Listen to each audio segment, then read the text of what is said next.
The NFL draft in Green Bay. Are you kidding me? Why Here we are, ladies and gentlemen. Someone's in your shot, Corey. But we have the NFL draft in Green Bay, Wisconsin. What's up, everybody? Cheesehead TV is here. Aaron Nagler joining you, one half of what you guys call Cheesehead TV. I can't believe this is happening. Of course, joining me live from upstairs is Mr. Corey Banke, my partner here at Cheesehead TV. Oh, he's not there right now because he's probably shuffling someone away from his shot. I love it. That was the most Cheesehead TV thing ever. So, yeah, the draft is right across the street. There it is. Oh, my gosh. Look at that. It's pretty amazing. It doesn't suck. And now, joining us live from upstairs is Corey Banke. Corey Banke, how are you, brother? The draft, you're muted baby. Now, there he is. There he is. Oh, there he is. the draft. What's happening? What we got is all happening? kinds of things happening. Did you guys hear me to ask my guest to move his head from the live stream camera? No, you muted yourself smartly, so we didn't hear you yelling at anybody. Look at Corey Banke across the street from the NFL draft in Green Bay. What the hell is happening right now? Dude, I can't believe it's here. And we've been talking about this for years, and here it is. Before we go any further, I want to give a shout-out to everybody who came out to the meetup last night here in Green Bay. Holy cow, that was amazing. The turnout was incredible. We had a people lot were of people. so friendly. We had people from all over the country and, indeed, the world from across the pond. That was a fun time. So thank you so much. Really appreciate it. It was awesome. But most importantly, it's the NFL draft. Corey Banke, who are the Packers going to take? No idea. Offensive tackle. Offensive tackle. I would like that. I'd like also to crack my first carry the G. There we go. We're going to trade down. Come on, let's be real. Okay. I mean, there's a lot of people there to witness it if they do. That place is filled up. Down. Dude, I saw on the app that it's at capacity, but I don't know if that's true. I haven't been on X, so what are they saying on the X? What's the scuttlebutt on X? I'm not quite sure. I did see that alert that they weren't letting any more people in, like through general admission. Now, maybe there's other special ways you can get in if you know a certain person or some group of people, but they have filled up the draft footprint, which is kind of crazy considering it's the second largest footprint ever. And now, ladies and gentlemen, Roger Goodell is riding a bike into the draft stage. What's crazy is I incredible. can see the screen on the left from the main camera. You can see. That's the only way you know what's going on stage because you actually can't see. There's that screen. So like literally everybody on my porch right now is just watching that screen. Like all the TVs are on downstairs from the draft, but everyone is just outside watching the draft on that screen that's on stage left. So I hope that screen doesn't go out. This is cool. I like this. They have all the prospects riding in on bikes. I love this. Nice. That's great. Great idea. You got to do NFL. something. Well with played. bikes. Like that's kind of the easiest thing to check off the list. Right here. Bro. Right here. Wait, there. You got to do draft. you turned it. You turned it. Yeah, there you go. There it is. The draft pin on the hat, the official draft hat. I heard from someone in marketing that originally when New Era did this was going to be a badger, and everyone with the Packers was like, no. What? Yes. No. They told New Era that absolutely not. I would have bought so many hats and burned them. My goodness. There's a badger. Look at the crowds. My goodness. It's insane. I know if there you're joining us online, you've undoubtedly seen the crowds. Thanks. Cellcom gave us a couple shots around Green Bay. This is a live shot from Kroll's. So this is basically the cell tower at Kroll's. So thank you, Cellcom. Appreciate that. And then we got another one at Green Bay Harbor. That's cool. That's kind of the shot. That's kind of from our office. That's from the Titletown. That's from Titletown Live. Downtown Green Bay. Downtown Green Bay. Goodell is kicking off the draft. Titans are about to be on the clock. Let's say hello to our Patreon members and Carry the G Club members here joining us live on our Zoom call. Folks, what's going on? Gentlemen, ladies, kids, what's going on? How we doing? Soder's here. As long as Soder's here, everything's okay. Because I know someone's going to be number one upset. Yeah. And look, right out of the gate, we got We have a very distinguished I love journalist this. You have with a us, distinguished Corey. guest, and you know what this means? I get to go drink beer on my patio. Thank you, Pete. I love you, Pete. I love you. I love you. I love you. You are an amazing person. Right Later, out the Nagler. gate. Later, brother. Are you saying I'm long-winded? Is that what you're saying, Corey? No, he's saying that Not at all. someone else can do the talking and he can go get a beer. Okay. Like he's excited. Exactly, 100%. Pete Dougherty of the Green Bay Press Gazette, right off the bat. How are you, Pete? How you doing, man? Good. So I'm sitting. I'm up in one of the. It's not the suites, but it's the 5th level. So I, over my computer here is Lambeau, and the south end zone from about the, I would guess about the 20s all the way around. It looks like it's about 2/3 full. So besides the people who are, watching at the main area at the stage, there's a decent number of people inside Lambeau here too. I was surprised when they talked about having that they were going to do that they were going to start the red carpet in the bowl, right? And I wasn't sure how they were going to pull that off, but I think it's looked really good on television, and it's looked pretty seamless. So the NFL kind of knows what they're doing. Imagine if Ted Thompson were here and saw Can people you fathom it? walking on Lambeau Field in April. Oh, can you fathom him? Not only that, but just the whole pomp and circumstance of the thing. Like, come on, Ted would be like beside himself. It'd be hilarious. So Pete, so that's quite the view you guys have from Corey's. That's pretty cool. It's not bad, right? Yeah, we got the stage itself right across the street. We got a good shot of it. There she is. Absolutely love it. And look, there are a ton of people here, and obviously a lot of Packers fans. People wondering, Pete, right out of the gate here, what are your thoughts on this draft and the Packers' potential to add talent to help? I mean, I know everyone's fixated on the first round. That's why we're here tonight. But how do you think this draft sets up for the Packers, and what do you expect to happen tonight? It seems to set up pretty well because they have the needs at defensive line, and even if they don't get them in the first round, they should be able to do it in the second or third. Right? Yeah, but depending on how things fall, there's a decent chance they'll be able to get one of those guys in the first round too.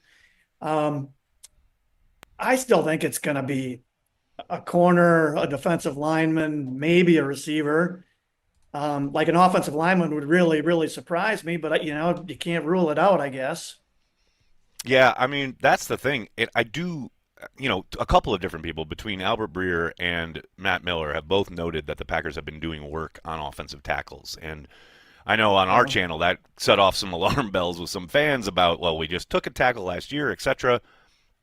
I'm telling you, though, it wouldn't surprise me if one of the top guys fell. I don't see them trading up, right? But, if Simmons is sitting there because of the questions about the knee or whatever, and they got a guy who they think has the potential to be a premier tackle, it wouldn't surprise me. That the way they have operated in the past, that wouldn't shock me, let's say that.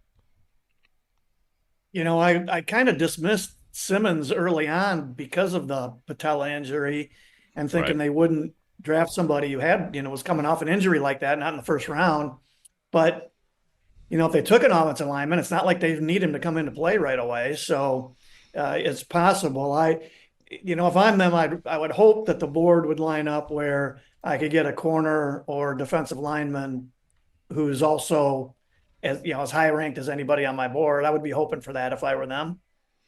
Obviously, right? I mean, and there's been a lot of talk this offseason, and I'd love to get your take on this as far as the need I know most fans, or a lot of vocal fans are talking about they have to get, and they underline italicized, have to get somebody who can contribute right away, who's able to step in week one and, if not start, then be a instant contributor as maybe like part of a rotation. What are your thoughts there? Because I know that seems anathema to how the Packers operate, but maybe they think it's time to take that next step as far as trying to find a few more fill-ins that are able to hit the ground running. Well, yeah, I think any defensive lineman, edge, or interior guy, if they take him in the first 2 or 3 rounds, the guy's going to contribute. They lost TJ Slayton, so they need somebody for that. They need somebody big for that rotation. Right. If they draft a pass rusher in the first 2 or 3 rounds, you got to assume the guy's got some ability. So I would think he wouldn't start, but I would think he would at least be in the rotation. And you never know, by December, what kind of player he Yeah. might be, and maybe he'd be playing more then, Right. So, but like, think of last year, Morgan really didn't play, but, Yeah. Bullard did, Williams did. I'm sure I'm forgetting somebody else too, Cooper but they, did. Cooper did eventually as the oh, season went on, right? yeah. I mean, I only forgot the best guy, but, yeah, so guys they pick they're gonna play. But it may not be the first rounder. I mean, if it's an offensive lineman, he probably wouldn't play. But any other position that they take in the first round, I would think that guy will at least be in the rotation. They have a lot of needs. They don't have an absolute dire, gotta have it Glaring now, one, right? now need. Like last year, they had that at safety. They needed a starting safety, so that's why they drafted 3 of them. Yeah. Yeah. I mean, and that's a good way to kind of frame it as far as that has been kind of Brian's MO, right? As far as, and it's not always maybe that extreme, but he has kind of looked at problem areas and gone heavy with assets as far as signing guys in free agency and drafting multiple players at that position.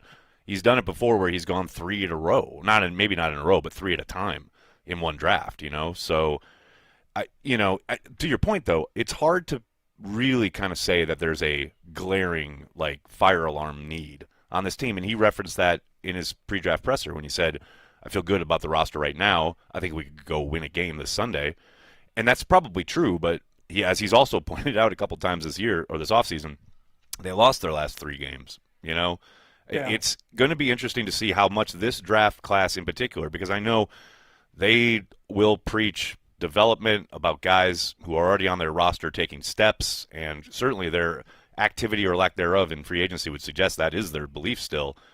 But I got to think, and I want to know what you think, as far as for a team that has been the youngest team in the league 2 years in a row, and certainly there feels like a sense around the franchise that it's time to take whatever next step they need to take to get back in the mix of, hell, at least winning the division. If not, I mean, what it should be is making a deep run in the playoffs and competing for a Super Bowl. And to my eyes, I mean, that would require having a guy or two from this draft class who not only hits, but is able to hit like right out of the gate week 1. Yeah, I'm thinking what they really could use a player of Cooper's quality at whatever position. You name a position. And if they got a guy of that quality, I think they would be off and running. If they got a pass rusher of that quality, a defensive tackle of that quality, a corner, a receiver, they would get better immediately. When he took a few weeks, he took, a third or a half a season before he started playing a lot. But that they need obviously you need difference makers to win in this league. And they need to find someone somewhere in the draft. And it doesn't have to be first round. I mean, he was a second rounder. But that's the biggest thing they need, because obviously their pass rush needs to be better, and they need to get more dynamic at receiver. Absolutely. Even like a fast young receiver wouldn't need to catch 70 balls to have an impact. Right. I mean, if he can just be the guy running the 9 route and keeping those safeties honest and having to roll their way. Although, the Hardman addition probably helps them not have to reach for it, make sure that they have that element in their offense at least. But I do, obviously, I'm going to open the floor up for questions in just 1 second, but I just want to ask you, have you given a prediction for this draft yet? I haven't gone and looked at everybody's predictions yet, but I don't know if the Gannett required you to put one out there, or what are your feelings at 23? Yeah, I've been doing it. I volunteered to do it. I've been doing it for so long, might as well keep doing it. I went with Okay. I went Kenneth Grant. Oh, I love him. I love him. I love him. I love him. I thought I think he's got a fairly decent chance of being there, and the traits. I got a huge guy for his position, a ton of upside. I just felt like he had Gutekunst written all over him. Harmon also I would throw him as a possibility. I had him as the most likely, Harmon next, and the corner from Kentucky third. Harrison. But Harrison. Yeah. So it just depends. But I was talking with a guy who scouted for a long time yesterday, and he's been a scout for a long time. We didn't talk for a long time, but he said this has been the hardest draft since 2013 to figure out where guys are going, or when they're going, however you want to put it. After about the fifth or sixth pick, from there till the middle of the second round, he just said this is the hardest draft he can remember in projecting guys. So it's really tough to know who's going to be sitting there at 23 or at 19 or 20 if they want to move up. I mean, this seems like a prime draft again for them to move back. Yes, absolutely. He got 8 picks. I'm sure he wants more. Excited about it, I'm sure. I mean, and as we talked to Pete Dougherty of the Green Bay Press Gazette, the Titans have made it official. Cam Ward is your first player off the board. He is the newest member of the Tennessee Titans. Let's go back to the gallery here and talk to our friends and folks from all over the world and all over the country. If anybody has a question for Pete, like I said, just raise your hand. We got him up. Let's go. Who is that? I don't see names, so I need some help. Eddie, what's up, man? I think you got me next. Hey, how you doing? Can you hear me? I got you.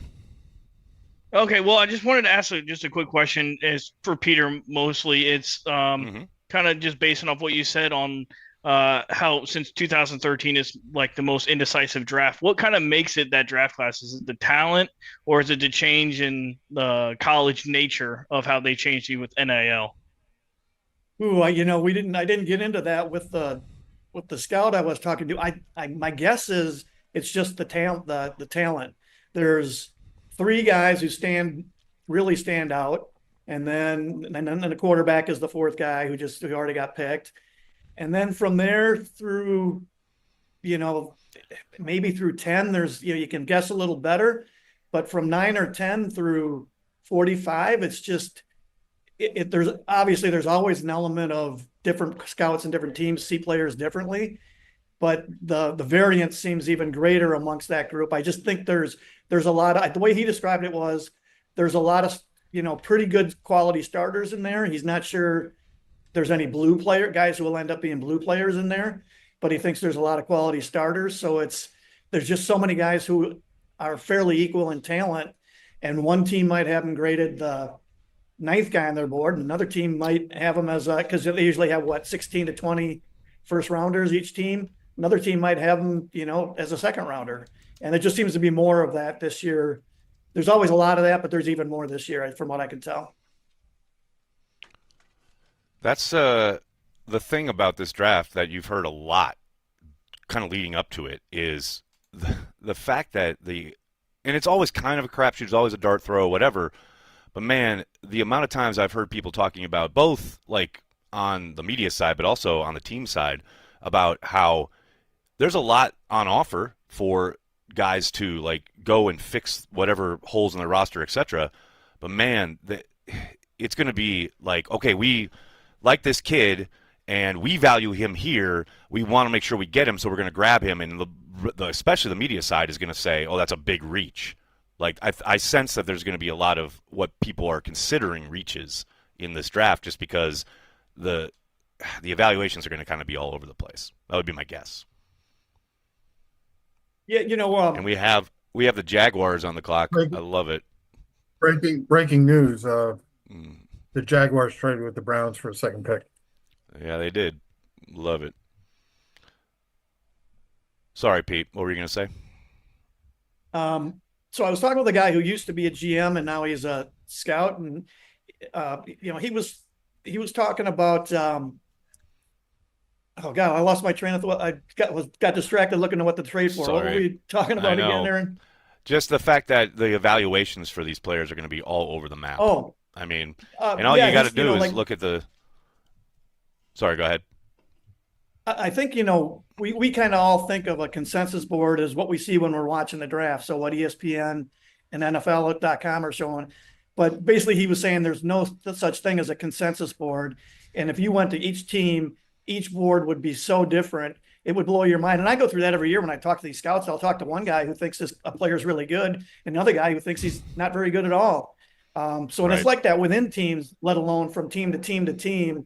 So that's why you get, the Packers picked Nick Collins in the second round, and that looked, who's this guy?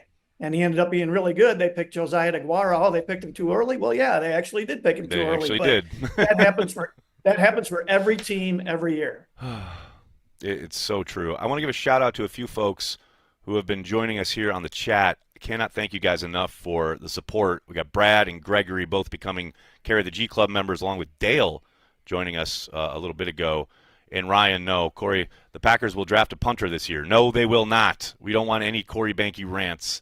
We don't need it. Not in my day today. Well, you'll notice Corey's not here, though. You know, Corey is like so far removed from the draft at this point in his life. He's just like, I'll say hi, and then I'm going to go do my thing. It's like, all right, buddy. Like, whatever you need to do. Pete, you're an absolute legend for joining us. I know you got work to do, although we do have a bit of time before the Packers select. Always appreciate you jumping on. You're free to hang out, you know, talk to the fine folks, whatever. But I really appreciate your time, man. Oh yeah, thanks for having me. You know, they got a different setup this year, so I got to pack up and head downstairs. Who knows how long this will take? So no. But thanks for having me. You're welcome. I was up there after Brian's presser the other day, and man, they got you guys set up in a nice spot. At least, I mean, the nice couches and the televisions and the food and everything. You guys are doing okay this year, and it's a nice spot. But especially the fact that you have to ride that service elevator to get up there. That's a hike. I've been hanging out there the last couple hours, but now it's down to the auditorium. So very good. All right, Pete Dougherty, the Green Bay Press Gazette. Pete, thank you so much, man. I really appreciate it. Thanks for having me, Aaron. Pete Dougherty rocking it. You saw us going through some of your super chats. I just wanted to make sure we caught up. I am seeing them all. I don't want to miss any of them, and I will read all of them going forward. But I just don't want anybody thinking that we're not seeing them. We are certainly seeing them, and we'll be chatting with you guys all throughout the evening. We've got the Jaguars pick is in. Giants are on the clock. We'll see who the Jaguars have traded up for. Oh, here's Goodell. Introducing someone to introduce the pick, which is always a joy. Oh, you know, I miss the days where you just walk up and just say the pick. We got a question. We got Rob Demovsky's here. ESPN's Rob Demovsky, right as the Jaguars are selecting. That's incredible. You know, I'm just here with and Wes Hod, and we have Wes Hodkowitz. We have the dynamic duo. We always gentlemen? Do this together, so we figure we wouldn't break from tradition. We would join you guys for a few Why start together. Now? I mean, okay, but first of all, before we go any further, I have to know one thing because it's very important. Is Rob, who did you select in ESPN's televised mock draft this year so I know who the Packers will not be picking later today? Will not take, 0 for 13, I think. I picked Shamar Stewart. I actually feel better about this one, though. I really do. And I double-checked with somebody this morning if that was still a possibility, and this person thought yes. But another name, and you guys know, like, I am not a college football guy, but another name that was thrown at me this morning, and I got to be honest, I never heard of the guy as a possibility at 23, was the UCLA edge, Femi Oladejo, something like that. He's got a legit Twitch, Really? So keep that. Well, he certainly hasn't been mentioned in the mix, like in the late first round, that the Packers have been connected to. That's true. That's very true. So that's what I got. Jaguars have taken Travis Hunter. My God, look at this. We're off and running with the big trade up. Wes, how you doing? How you feeling? Man, the Rush Expo is looking nice with that green room right now. My goodness. I'm doing good, They've brother. got it set Just up. enjoying it. Staring out at the crowd here at Lambeau Field. Maximum capacity outside. People funneling into Lambeau Field inside. Unbelievable the amount of folks that came out here tonight. Terrific turnout. We're on the fifth. We're on the fifth floor in the end zone, looking out into the bowl. And I would say, I mean, it's probably a third full. I didn't even know there was going to be people in the bowl. There's probably, 10, 20,000 in here. Yeah. Maybe. Love it. That's way more than I expected. I knew they were doing the little sliver for the red carpet thing, but I had no idea they were going to have that many people in there. And I know from what we've been told, it's against the rules, but I could take my laptop out to the deck here and show people what it looks like. Hell yes. Come on, man. Right. That's what we do here at CHTV. We break rules. We'll see. We'll probably lose signal. Packers will cut off your Wi-Fi pretty soon. But I don't know if you guys can see that. Oh, we got it. Oh, wow. That's way more people than I expected. And then he cut out. There it is. Oh, there we go. There we go. They want me to take a picture of me holding my laptop up. So there you go. Yep. It's a classic. That is indeed way more people than I expected. We saw it perfectly. And you're right. That is way more people than I thought were going to be there. You know, my job, I take people where they can't ordinarily go themselves. So I feel like I succeeded right there. You know that famous saying, journalism is, writing things that people don't want other people to know. The rest is just PR. So you're doing the Lord's work over there. There you go. Wes, what's your prediction? We know who's not going to be taken. What's your feeling over there? Can I give you Oh, there's children. I went with Matthew Golden. I've been the person that has been biting on the receiver in the first round for many years now. I said, why break precedent? I'm just going to keep taking one until eventually I'm right. Maybe that'll come before I retire. We'll see. You're going to be in an old folks home, and they're finally going to do it. Yeah, I know he's a little bit undersized, but 4.3 speed, you're looking at somebody that could take the top off the defense, somebody I think that really energize fan base and really throw a lot of athleticism and speed and quickness into this offense. It wouldn't surprise me at all to see, the names that Rob said. Originally my pick was, Stewart, but I backed off that. So we'll see what happens. But I'm excited for it. I think this is one of those drafts where there could be 5 different players at 4 different positions that when the Packers come on the clock could all be conceivable. Yeah. I still wouldn't rule out offensive tackle either. I was just talking about that. Tackle. Just said that to Pete. I totally agree. I think especially if one of the premier guys comes down, starts to fall, right? There's every chance that they pull the trigger on that. No doubt about it. Yeah. Is there anybody, I don't want to hog the time with our guests here if there are anybody in the chat who wants to ask a question, because God knows they've heard me talk about this stuff forever now at this point. But we have Len with his hand up. What's going on, Len? Hey, Nex, how you doing, bud? All right. Hey, thanks for this again as always. Thank you, brother. Not to dismiss Rob here, but Wes, you did the watch along for WrestleMania, bud, with Rossi, man. Loved every second of it, dude. Thanks for doing it. Thank you, brother. I can tell. I love the gimmick. I love the look. You are rocking that thing. It looks like you're having the best night of your life. That's fantastic. Dude, got the family by. We're just hanging out, drinking some old fashions, and doing it the pack away.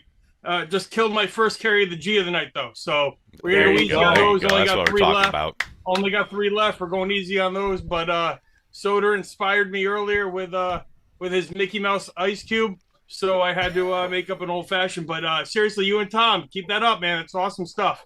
Yeah, thanks, bud. We were originally going to do that for the Royal Rumble. We've been doing it for the Royal Rumble the last few years, but Tom and I ended up going to the Royal Rumble.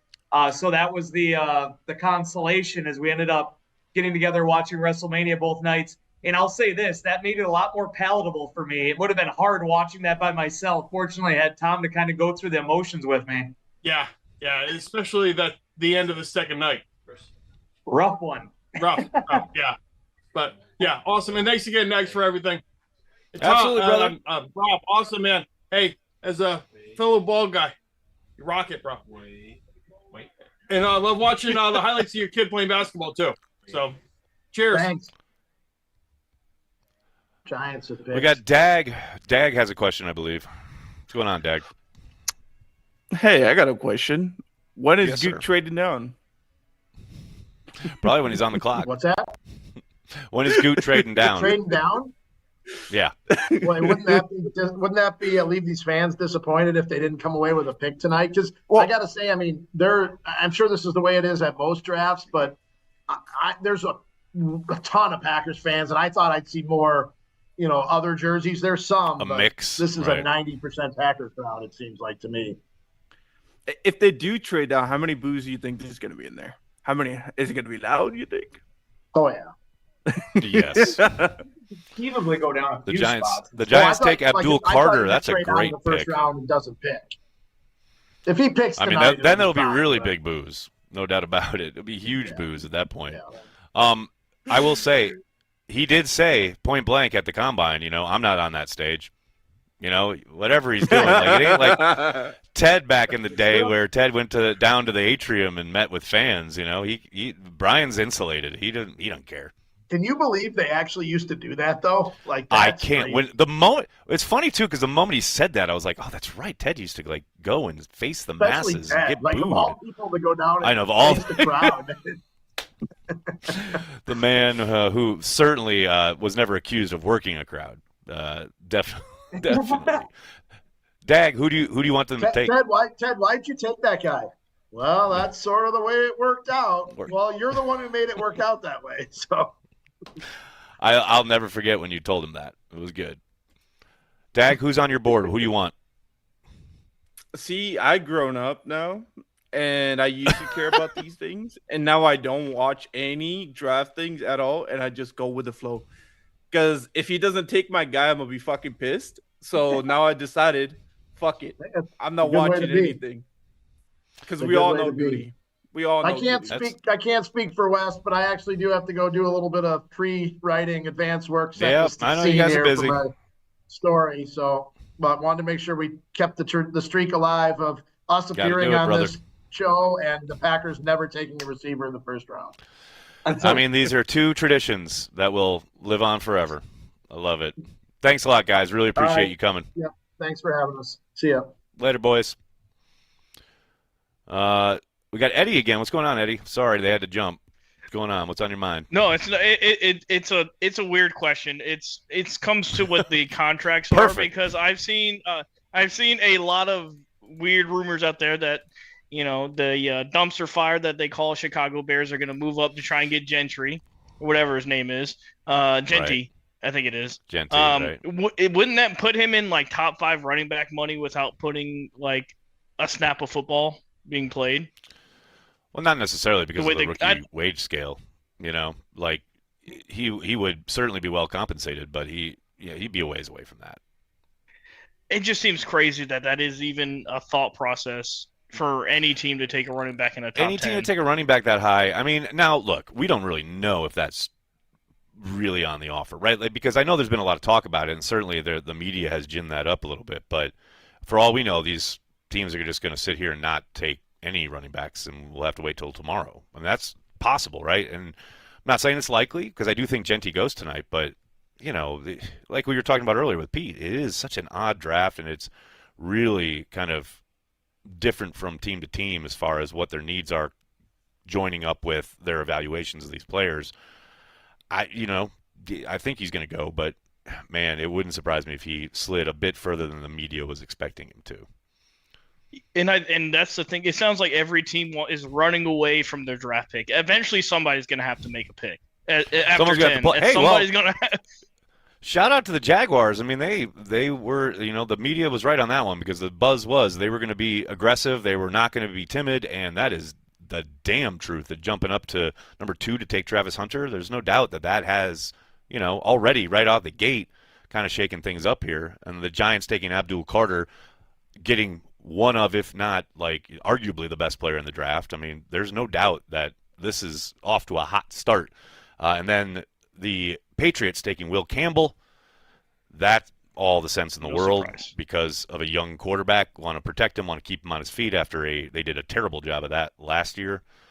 So, and then the Browns are here on the clock, and they'll screw it up. So that's exciting. I want to give a shout to Daniel, who is a Carry the G Club member, saying the Bears will always suck. Man, you out here just speaking truth. I love it. Good stuff. Good stuff.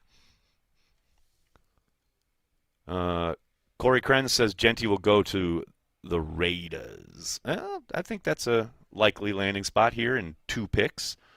Got the Browns on the clock. We shall see. I love that someone has commented only with the words Brett Favre. That's it. That's all they've said in the chat.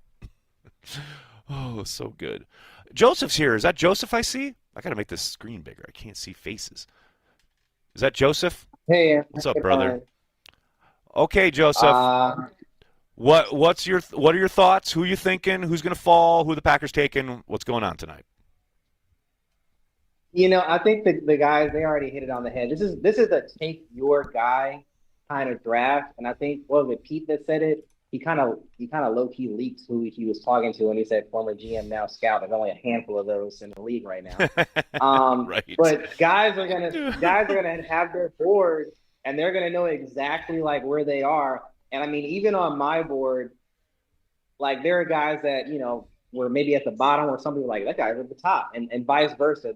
I think once we get past the first round, like in boxing, GMs are gonna let their hands go. Be like, that's my guy. I'm gonna go get him. And because if you don't get your guy, there may not be another of your guy until maybe the 4th or the 5th round, and then now right, you got like way later in the draft, person, right? Like a person who's going to contribute. So right. I don't really have a pick for this draft because as you've seen in my writing, I really don't like this class at all. But I think the top I've gotten that. Yeah, you haven't been shy about it. This is to go to my steak reference. This is a cube steak kind of draft. It gets the job done. It's not. Maybe you don't want to take the misses out, but if it's a Wednesday, you need to eat. It'll get the job done. Right. So I think That's the fair. smart play is to trade back out of the first round. Yes, the draft's in Green Bay. I get it. You wanna get the crowd excited, but I think the smart move is to get as many picks in the top 150, dare say the top 100 that you can get. Right. I'll take 5 picks in the top 100 and totally, revolutionize this roster versus taking one guy, 2 guys here that maybe they move the needle, but not as much as you would like. Because as we saw, you already put it out, we lost 3 games in a row. It was more about the Jimmies and the Jills than I think the X's and O's. But that's just me. Yeah, and I think there's something to that, right? Especially because the way those losses happen and how they were eerily similar, especially with the offense. So what are you thinking? Are you buying into this hype about the wide receiver possibility? I don't see that. But where are you looking for the Packers if they have to stick and they can't drop? Who do you got circled on your board for the Packers to select later tonight? Honestly, I'm waiting for somebody to fall. I'm waiting for a guy who I have no business being there on the board, and he's just there, and I take him. So maybe a Mason Graham slides, maybe a Josh Simmons slides, maybe a Donovan Azariaku slides. Somebody who shouldn't be there, who's there, and then I'm like, well, I guess I don't really have a choice but to take the guy. That's really I'm not really with the Shamar Stewart train. I get it. The measurables are off the charts, but I need a guy who doesn't necessarily need to take it to put it together in a couple years. I need a guy that's like he's got some something I can work with right now, and I can just throw him out there. And then who said that? Who do we lose? Who do we trade to the Bills? Who's having a blank right now? Our corner. Rasul Douglas? Yes, Rasul Douglas. He said, what did he say? After week 6, you're not a rookie anymore. So I need a guy that after week 4, 5, or 6, they just hit their stride. They're like, you know what? That's why we drafted him. That's exactly why we drafted him. So I'm hoping for a guy like that. If anybody like that isn't there, I put in my prediction Jahad Campbell. He fits 2 needs. He fits the Mike linebacker need, and he also fits the edge need. So, and we have a definite need at linebacker. I know everybody's talking about defensive line, everybody's talking about offensive line, but we are one turf toe away at the linebacker position from being in a pretty rough spot. I don't expect it to go that way, but I could see the thinking behind it. I do think they're about to re-sign Quay Walker, though, and they're going to put those monetary assets there to turn. And after they selected him, obviously in the first round, and then last year using 2 picks on linebackers with Hopper and Cooper, who looks to be a budding star. But you're right, like it gets thin real quick, and we saw that last year, right, when both of those guys got hurt at different times, thankfully. But when you've got the Isaiah McDuffie's out there playing a boatload of snaps, especially on early downs, that tends to rear its ugly head. So I hear where you're coming from there, but I would be surprised, especially at 23. I wouldn't be surprised if they went that route maybe on day 2 or even 3, but man, it feels early given what the roster looks like. But on the flip side, to your point, if that's the best dude available and his like head and shoulders above everybody else on their board, yeah, then you pull the trigger. That wouldn't surprise me at all. Absolutely. Thanks, Joseph. Appreciate you. Really, really appreciate you stopping by, man. Always. Hope you'll be hanging out here all weekend throughout the night. There you go. That's my guy. I absolutely love it. We got Doug Hype at the draft, checking in on Zoom. What's going on, Doug? Can you hear me? Whoa, baby. I can hear you loud and clear. Can you hear me, Nate? I got you, brother. Can you hear me? Yes. Okay, this is exciting down here. This is amazing. I'm only like 200 yards from you right now, maybe 100. I can see the balcony of the CHTV house here. I'm doing this. Like this Very is good. right here, Nags. I'm surrounded by Got you. Packer fans, Bear fans. I've been surveying the crowd, okay? Asking questions. What are people thinking? They're split. Half want to trade down, half want to stay put. Someone edge rusher, someone a quarterback. Andy Agar, he wants the dude from Ohio State. He wants some wide receiver action. He said I'm okay with having a whole team of wide receiver too. Okay? So that's what's happening here right now. Well, you are an absolute legend for joining us live there at the draft here in Green Bay. And the Browns just took Mason Graham. So that defensive line for Cleveland gets even more impressive and dangerous. Nate, Doug, have you guys been eating the flavor on stage today? What? The dancing, the flavor, the flair. This NFL draft is going crazy right now.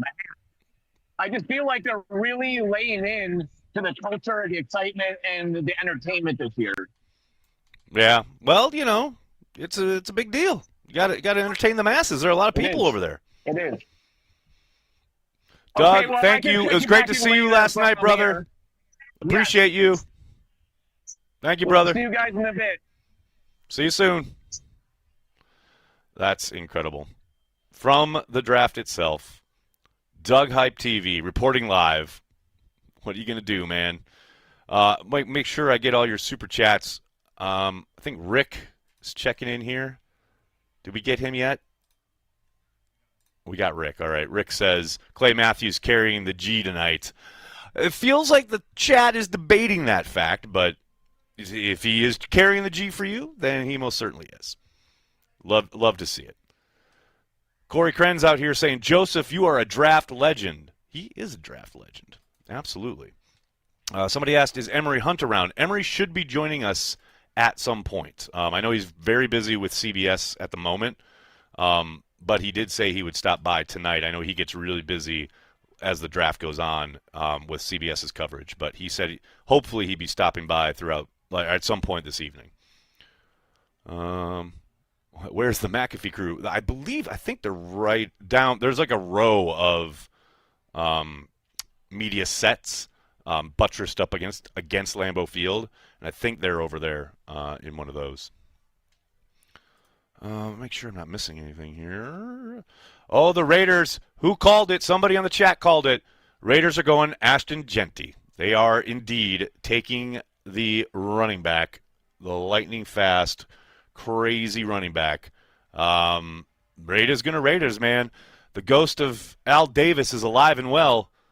They want that speed. They want a playmaker, and they're going to get one in Genty. That's a pretty Raiders move right there. I thought they were under new management, but apparently they're going to keep doing all the Raiders things. So the Jets are on the clock trying to rebuild yet again after the detritus or through the detritus of the Aaron Rodgers era.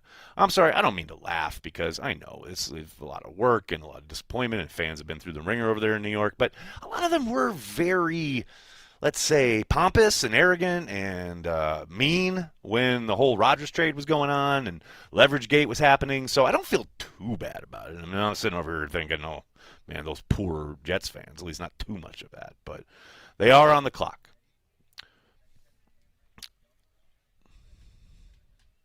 Young Tyler Herrick is here, I have been told. The social media maven for Cheesehead TV, Tyler Herrick, joining us in the house. Good to see you, Tyler. What's up, brother? How you doing? Thanks for letting me jump in between studying and all sorts of excitement.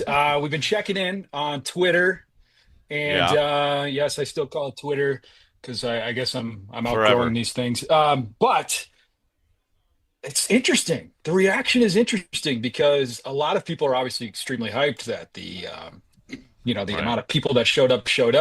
It's a sea of excitement, but I don't know if you know this, but Cheesehead TV has become the new complaint box for people who are not able to get in. So we have about 6 or 7 different people responding to Cheesehead TV and asking why they can't get in, and it's at max capacity. And you mean like physically, right? Yeah.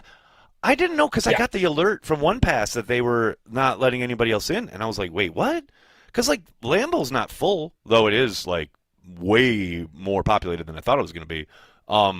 But yeah, I mean, look at this shot on ESPN right now. It's or in ABC. Yeah. Look, I mean, that's nuts. That's Lambeau Field. That's That's Green Bay. That's insane. Yeah, it's crazy. That's insane. And I guess so. I didn't know understand this, that people are like, wait, what? Yeah. Yeah, I didn't know this, and maybe you just said this and I wasn't listening, but I think Lambeau is overflow, right? And that's how they're setting it up now. So I think I saw a tweet about that. I guess it's turned into that. I don't think that's what they had planned, but I think that's kind of how it's turned out.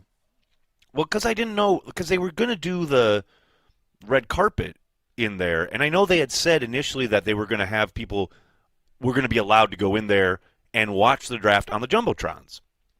Like, if they didn't want to be in that massive humanity, they could go and sit in Lambeau. But then I thought they had kind of turned away from that or decided not to do that, but apparently they are, because like Rob showed us, like there's a huge crowd in there. There's like 30,000 people in Lambeau right now. So yeah, I think they just like got to a point where they don't. Like it was. They just don't have the capacity. They don't have the like capacity as far as their infrastructure to handle the influx of all the people. I think they probably got a few more than they were expecting on night one. That's my thought. Yeah, it looks like it. That's for sure. The sea of people that you're seeing just on the images is got to be insane. And I'm sure it's crazy, obviously being there in person, but. Yeah, it's going to be interesting. We'll see what happens tonight. I'm betting my 401k on Mark Goldacres, so I think it's going to be Hairston. So it's Hairston? He was That's so what's right happening? last year. He was so right last year. What, 3 out of 4? I mean, or 3? I thought he got 3 in a row at the start and then a fourth one later in the draft. Yeah, hard not to go with that guy. Crazy hit rate. Yeah, crazy hit rate. Plus, there's been all those mocks that came out. Yes, all those mocks that came out that had him to us. So the Hairston thing has just kind of gotten steam at the end, and I understand that, like, especially the guys like Daniel Jeremiah have been correct with the Quay Walker thing, which seemed to come out of nowhere late as well. So I think people are kind of riding that a little bit, and I know Nate Tice said that he knows they like him, etc. But it's like, I don't know, man. I don't know. I just it feels like some smoke. Feels like smoke. Feels like they're trying to gin up interest for someone else to try and maybe overdraft him or take him before them or jump up in front of them to take him so they can get somebody else to fall to them that they really want. That's my guess right now. That's where I'm at. I could see them hyping up Hairston and then taking that kid that tore his ACL, who's that one from that small school. You know what I mean? Like, that's such a Packers thing to do. That would be a very Packers thing to do. And everyone would love that. That would be a lot of fun. Your job would be a joy over the course of the next 24 hours with all the reactions. Oh, I'm ready. No doubt. I'm ready for it. I love it. Tyler, you're a legend. I thank you for hopping in always. Keep up the great work. And look, I need an instant clip once the Packers take whoever they take, because whatever it is, we're going to have the shot of the crowd when they pick, and it's going to be electric. And even if it's booze, it's going to be amazing. I can't wait. I can't wait. Engagement will be off the charts this evening. Here we go. That's what I'm talking about. Tyler Herrick, Cheesehead TV Social. Thank you, brother. And I think we had a question out there somewhere. Oh, God, look at that shot. Are you kidding me? Dude, that's our shot. That's like not a professional shot that we took from someone else. That is our shot. Come on now. Was it Eddie? Did Eddie have a question? Len has a question. Len Beebe, what's going on, brother? Yeah, hey, I just wanted to, you were talking to Tyler, I wanted to shout out his flight school and how that's going for him. Yeah, I know he's busy. I know he's drinking from a fire hose. That has been a recurring theme. We've kind of had to somewhat, not recreate, but kind of change some of our way of working as far as like what I ask him to do and how timely it needs to be. And he's been great, but yeah, I know he's very, very, very, very busy. Well, just wanted to shout him out and say good luck, Tyler, with all that. I know you're chasing the dream, and that's dope as fuck, bro. Thanks, Len. Appreciate you, buddy. Yeah, it's been good. Obviously, busy. I have my very fourth flight in the morning. So as soon as we're done here and I get all my work wrapped up, I will be up late and prepping for all that. But yeah, appreciate all the love, man. Thanks. Now Eddie's got his hand back up. What's going on, Eddie? Didn't know how long that segment was gonna go, so I just wanted to create the time for it. Keep it up, man. Keep it up. No, I just wanted I wanted to see what your thought on the run on what premier position is going to be the run on, is whether it's after these elite players are taking. What your thought is? Right. Is it going to be D-line, corner? What, based off of even the trades that have already happened versus what are going to come? What are your thoughts on that? First up, the news is the Jets are taking Membu, the offensive tackle. So that's another tackle off the board, as we suspected. These guys are premium selections, premium positions. These tackles are going to go early. They certainly are.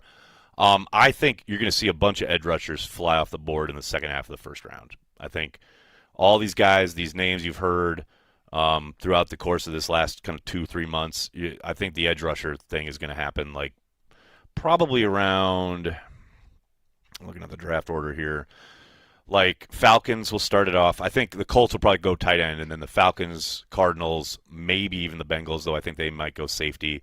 I think there's a chance that the Bucks take one. There's always a chance the Steelers take one because they're the Steelers. I just think you're going to see a lot of those guys go off the board back half of this first round, because there's not a guy outside of Abdul Carter who you would consider like a can't miss 100% like grade A elite prospect, but there's a lot of guys with a lot of production and a lot of tools and a lot of talent. And obviously Shamar Stewart does not fall into the production category there, but he's got the tools and he's got the talent. So I do think those edge rushers, that run is coming. The thing that I've heard around a lot is a lot of starters, not a lot of stars, and that's fair. And look, everybody needs a meat and potatoes draft every once in a while. You know, you got to go to that hardware store before you go to the toy store. I got no problem with it. I couldn't agree more. Does that change the trade value of what these picks are worth? Like, not necessarily. Accustomed to years past to get up to a certain position. It's probably up to the eye of the beholder as far as which general manager is doing the evaluating. And it's, like Brian talked about it on the Rich Eisen show yesterday, as far as the, how many different draft kind of value charts there are now. Everyone's got their own specific one. The Packers, he said they have their own analytical one that their guys have built. But they still also use the revised Jimmy Johnson chart. So it's like you take that into consideration, and you're certainly trying to find that guidepost to utilize as far as what you think the picks are worth, the draft slots are worth. But then, you're also taking into account who the player is you're trying to go get, and if you're trying to sweeten the pot, or if the team that you're trying to trade with is trying to demand a little bit more, because it's probably definitely a quarterback, but because it's a corner, it's because it's a tackle, is one premier position, then they're probably trying to get you to go a little bit overboard price-wise, right? So, I don't know, man.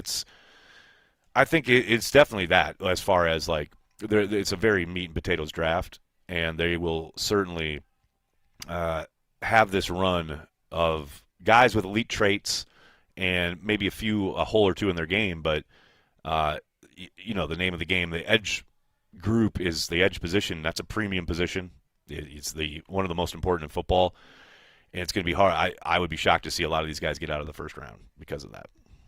Yeah. I'll always live on Ted Thompson's hill with Clay Matthews. You're drafting a player. Who cares about the rest? I want that guy. Right. That's the player I want. Go get him.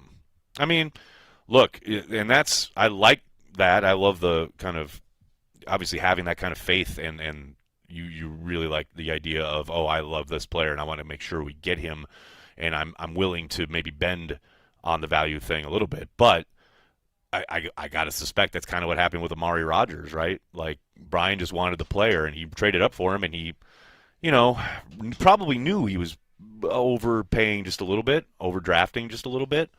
But, yeah, it's always going to be somewhat in the eye of the beholder.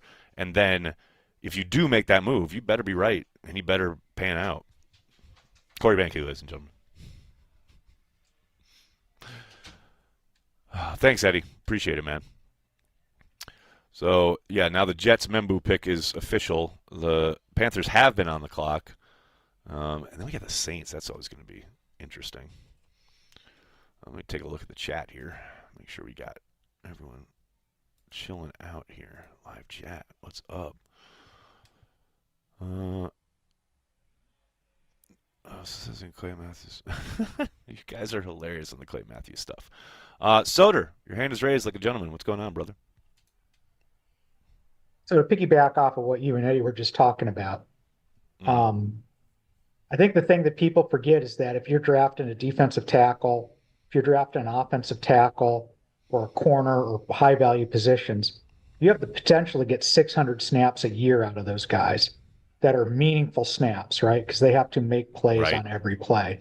And when you're drafting a wide receiver or a running back or some of these, even potentially linebacker to some extent, you're getting guys who are maybe 200 to 300 snap per year impact players based upon targets and what they're doing in the run game. So, it makes perfect sense why you would throw it off on edge, defensive tackles and offensive tackles, because those are the guys that have to play every single down for you. No question about it. And not that it matters, because it's all random anyway. I mean, it is all random. There's the dartboard element to it, no doubt about it. But, man, those positions have proven to be important throughout the league's history. It's not like a recent development. You know what I mean? Like, the idea that, you got to have a tackle to protect that quarterback. Like, that's rudimentary, right? So, that's why I don't, maybe not bristle, but that's why I kind of laugh when people are, like, so upset that the Packers haven't taken a wide receiver in the first round. It's like, yeah, and they've taken players at positions that are somewhat a little bit more important. Now, that doesn't mean you don't need wide receivers, but, man, you definitely need corners, edges, and tackles more. That's where I'm at. All right, folks. Let's see what we got here. The Panthers are about to break some hearts. They have taken Tet McMillan. The Panthers take the wide receiver out of Arizona.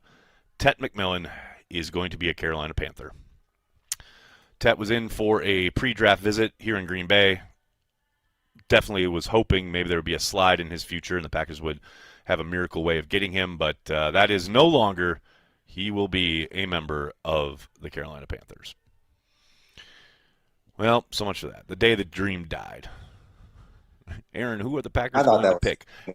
Ask me again in an hour, and I'll have a better chance. We got Jeff Smith with his hand up. What's up, Jeff? How you doing, man?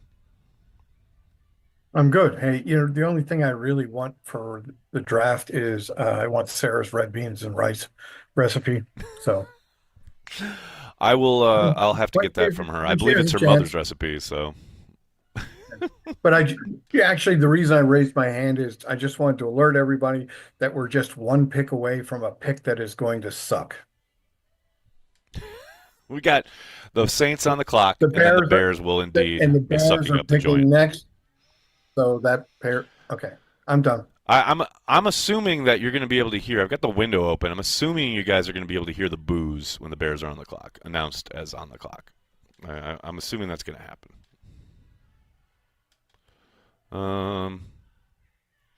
McMillan was criticized for not giving a damn about effort. I don't know if it was not giving a damn about effort, but he certainly, on that video that went viral, talked about not watching film and not really needing to, or in his eyes needing to. I didn't, look, I don't need a guy to eat, sleep, and breathe it, but I certainly want a guy who loves the game. And I don't know, man, it's kind of maybe interesting when you hear a guy talk like that about, I don't watch film other than with my position group, etc. So, yeah, I understand those concerns. Let's put it that way. We have Marty in Green Bay, walking down the street with his hand up. What's going on, Marty? Yeah, his camera's on. This is like special. I know, this is revolutionary. He is live on the stream, so he better have his camera on. My goodness. Yeah. So I'm walking away from the draft. I've decided I want to let the people who are stuck outside to get a chance to go in. And as soon as I was walking out, they let people in. There was a big roar from everyone standing outside. Wow. All right. So they let people in. The bowl was pretty full. They were full from what they've allowed it. I mean, it's insane out there. I was surprised they did not scan anyone. I know. I was just telling somebody here. I went in earlier this afternoon, and no one ever looked at my phone, asked for my OnePass app, nothing. I just walked in. Nope. Through security, but still just walked in. Yeah, walked in. But it was pretty insane there. I mean, it's a unique thing that how they have it set up, and the aerial shots look pretty cool and all that stuff. But it is very much 85% Wisconsin, and you can tell. Yeah. And it's pretty awesome to see. It's mainly NFC. It's mainly Packers and NFC North, and then some other. I saw a lot of Bears stuff. I saw a lot of Bears. I saw a lot of Bears stuff. There are a lot of Bears fans there. Yeah, it's a unique event, that's for sure. I mean, I don't want to stand there for 3.5 hours, but pretty cool to see. You don't? You want to stand there and watch them trade? Come on now. It's really odd because like you have like their local hosts. You have like NFL Network hosts emceeing the show, emceeing the event, and it's like a band playing, and it's like you don't have ESPN or NFL Network there. Well, they're there, but you just don't hear them. Yeah, you don't hear them. There's no production there. Yeah, love it. They have I was surprised that they have like a lot of different tents. I'll have to check them out, but they got the Vince Lombardi Trophy for photos. I'm not sure how that is, but I thought that was a pretty unique thing that they have on offer for fans to go do. One thing, I don't know if you went in the atrium at all, but one thing they have just by the entrance is a little setup, like a mini green room, so that you can pose. I think it's a cell carrier kind of promoting it, but you can be on a couch pretending like you're getting a call from a team, like you've just been drafted. It was pretty cool. I thought that was a fun idea. Yeah, I think the coolest aspect of this is knowing what this place looks like without all this like stuff around it or in the parking lot like built up, like how they've decorated it, and just like it never seems big when it's empty, and now that they've like got all this stuff in there, it just make this place look even more massive than what it is. And the amount of cars on the streets here, they've been like the amount of cars like just parked so even further back. It's insane the amount of people that have come up on a Thursday for this event. It's pretty incredible. Yeah, this morning I tried to get up and around to go get Starbucks, and it took forever.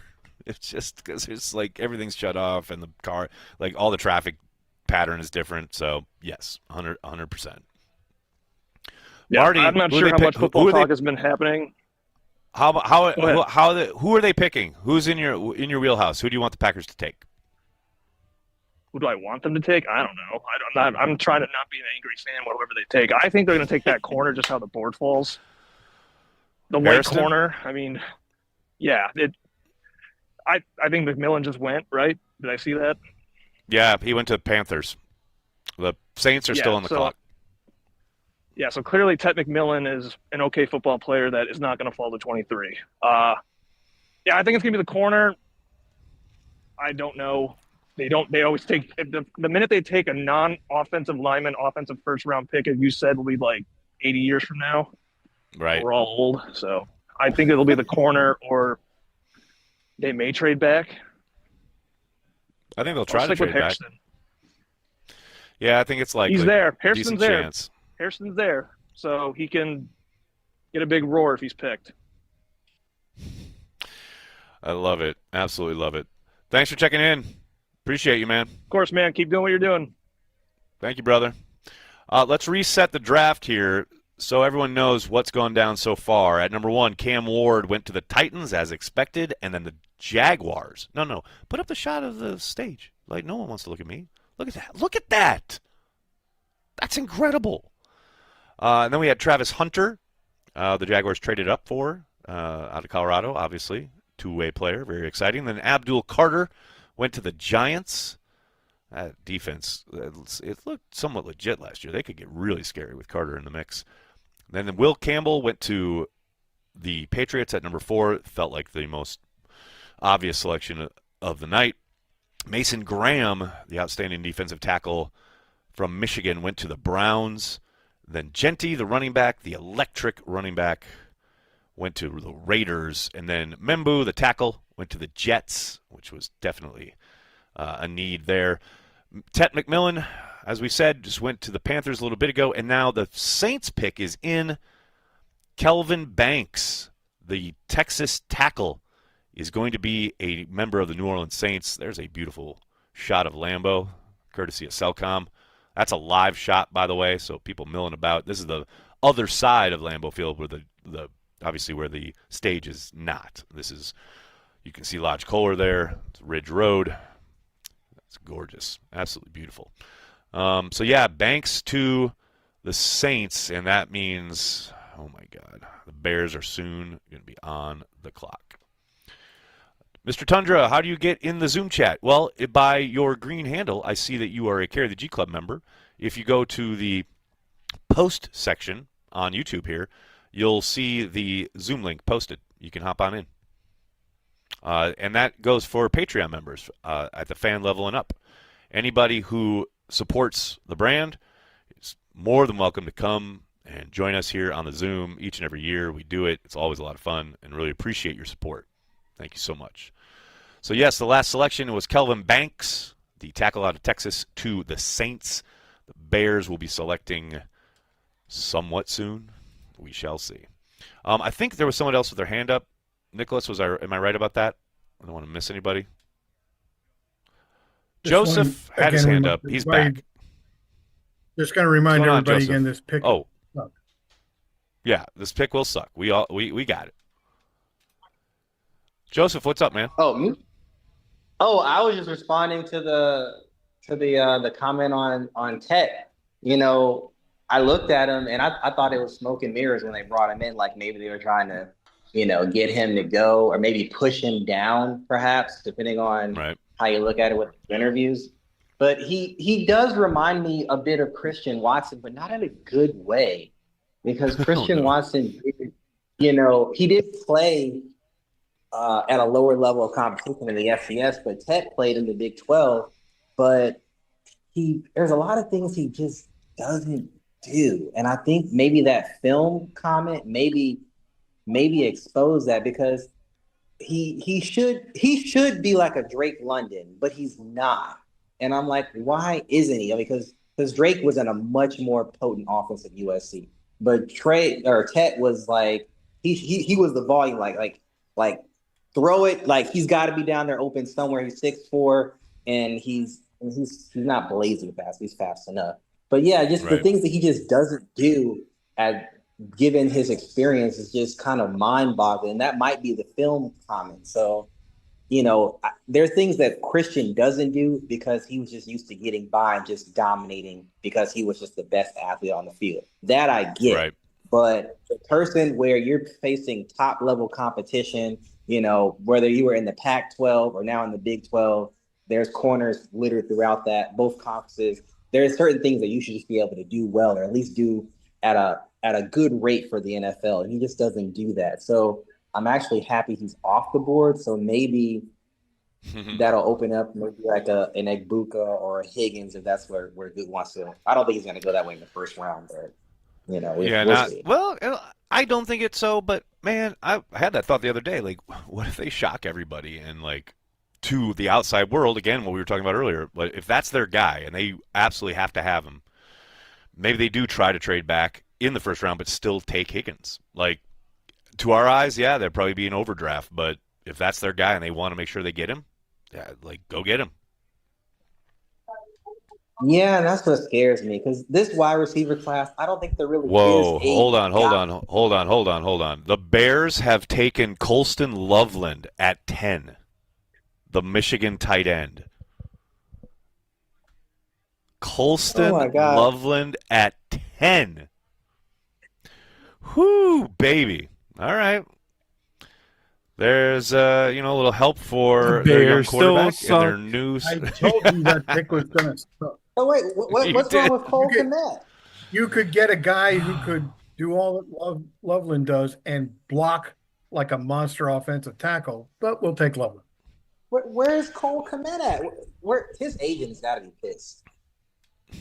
Well, you can run two tight end stuff. You can get the young man involved, bring him along, but man, that feels rich. But I was just talking about it, right? Feels like an overdraft, but if that's the guy they like, they go and they get the guy they like. I'm not going to kill him for it. But why not trade back though? Because it's not automatic. There's no automatic trade down button. Well, they suck. There's that as well. But everybody says that each and every year, like, oh, they would have been there later, or you got to trade down. Like, man, I'm sure they were on the phone. I'm sure they were trying. But it takes two to tango, and just because you want to trade down doesn't mean it's always going to work. Or maybe someone was like, oh, yeah, we'd love to trade with you, but we're not going to give you jack shit for it. The value was just garbage. So they stuck. They made their pick. It's Loveland, and now he's destined to suck because he's a member of the Green Bay Packers. I'm sorry, the Chicago Bears. That's how that rolls. Len, your hand is up like a gentleman. What's going on, man? Well, I mean, I wasn't really prepared to talk about the Bears still sucking, but I mean, actually, it's quite all right. So the Bears still suck. But are you not outside because you're afraid somebody's going to ask you for a cigarette again this year? That was family night. Totally different vibe. Absolutely, totally different vibe. And also, it's just a lot easier production-wise for us to do this. Yeah, I was just telling the story, and I was like, oh, I bet you Nags are going to kick out of that one. So, I love it. It's old school. It's an old school moment here on Cheesehead TV. Absolutely love it. Let's take a look at the draft stage again because it's so gorgeous. I can't handle how good that looks at night. Look at that. Are you kidding me? So good.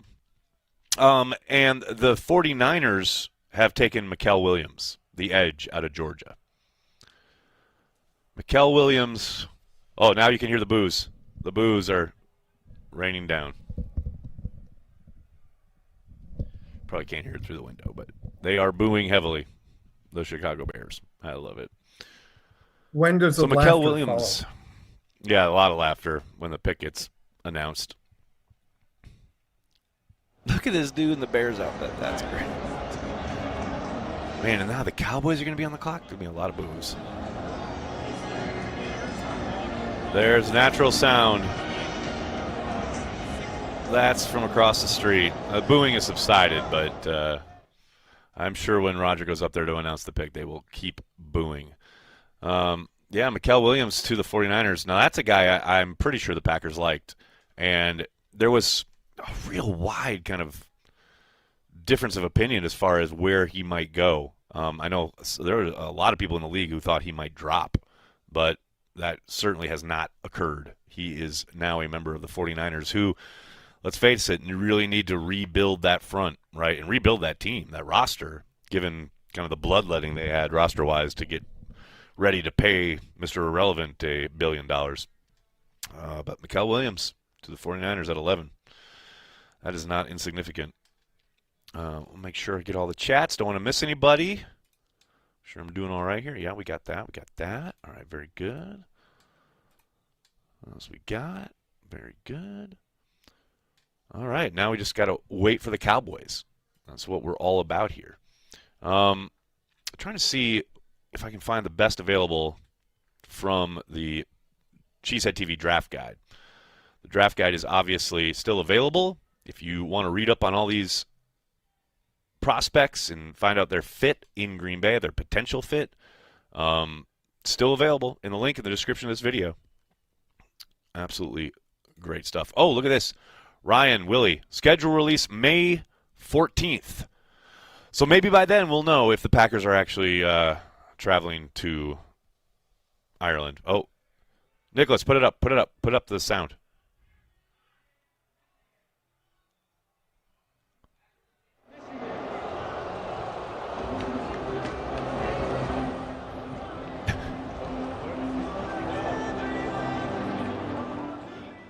Why are they playing Forever Young for the Bears? That's hilarious.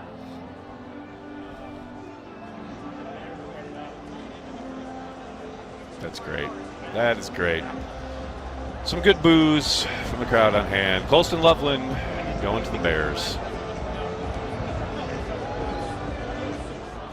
Is it the Packers pick yet? No. Laura, it is we have 11 picks to go before the Packers select. We are now waiting on the Dallas Cowboys at pick 12, the Packers pick at pick 23. Eddie, what's going on, man? Simple. Bears still suck.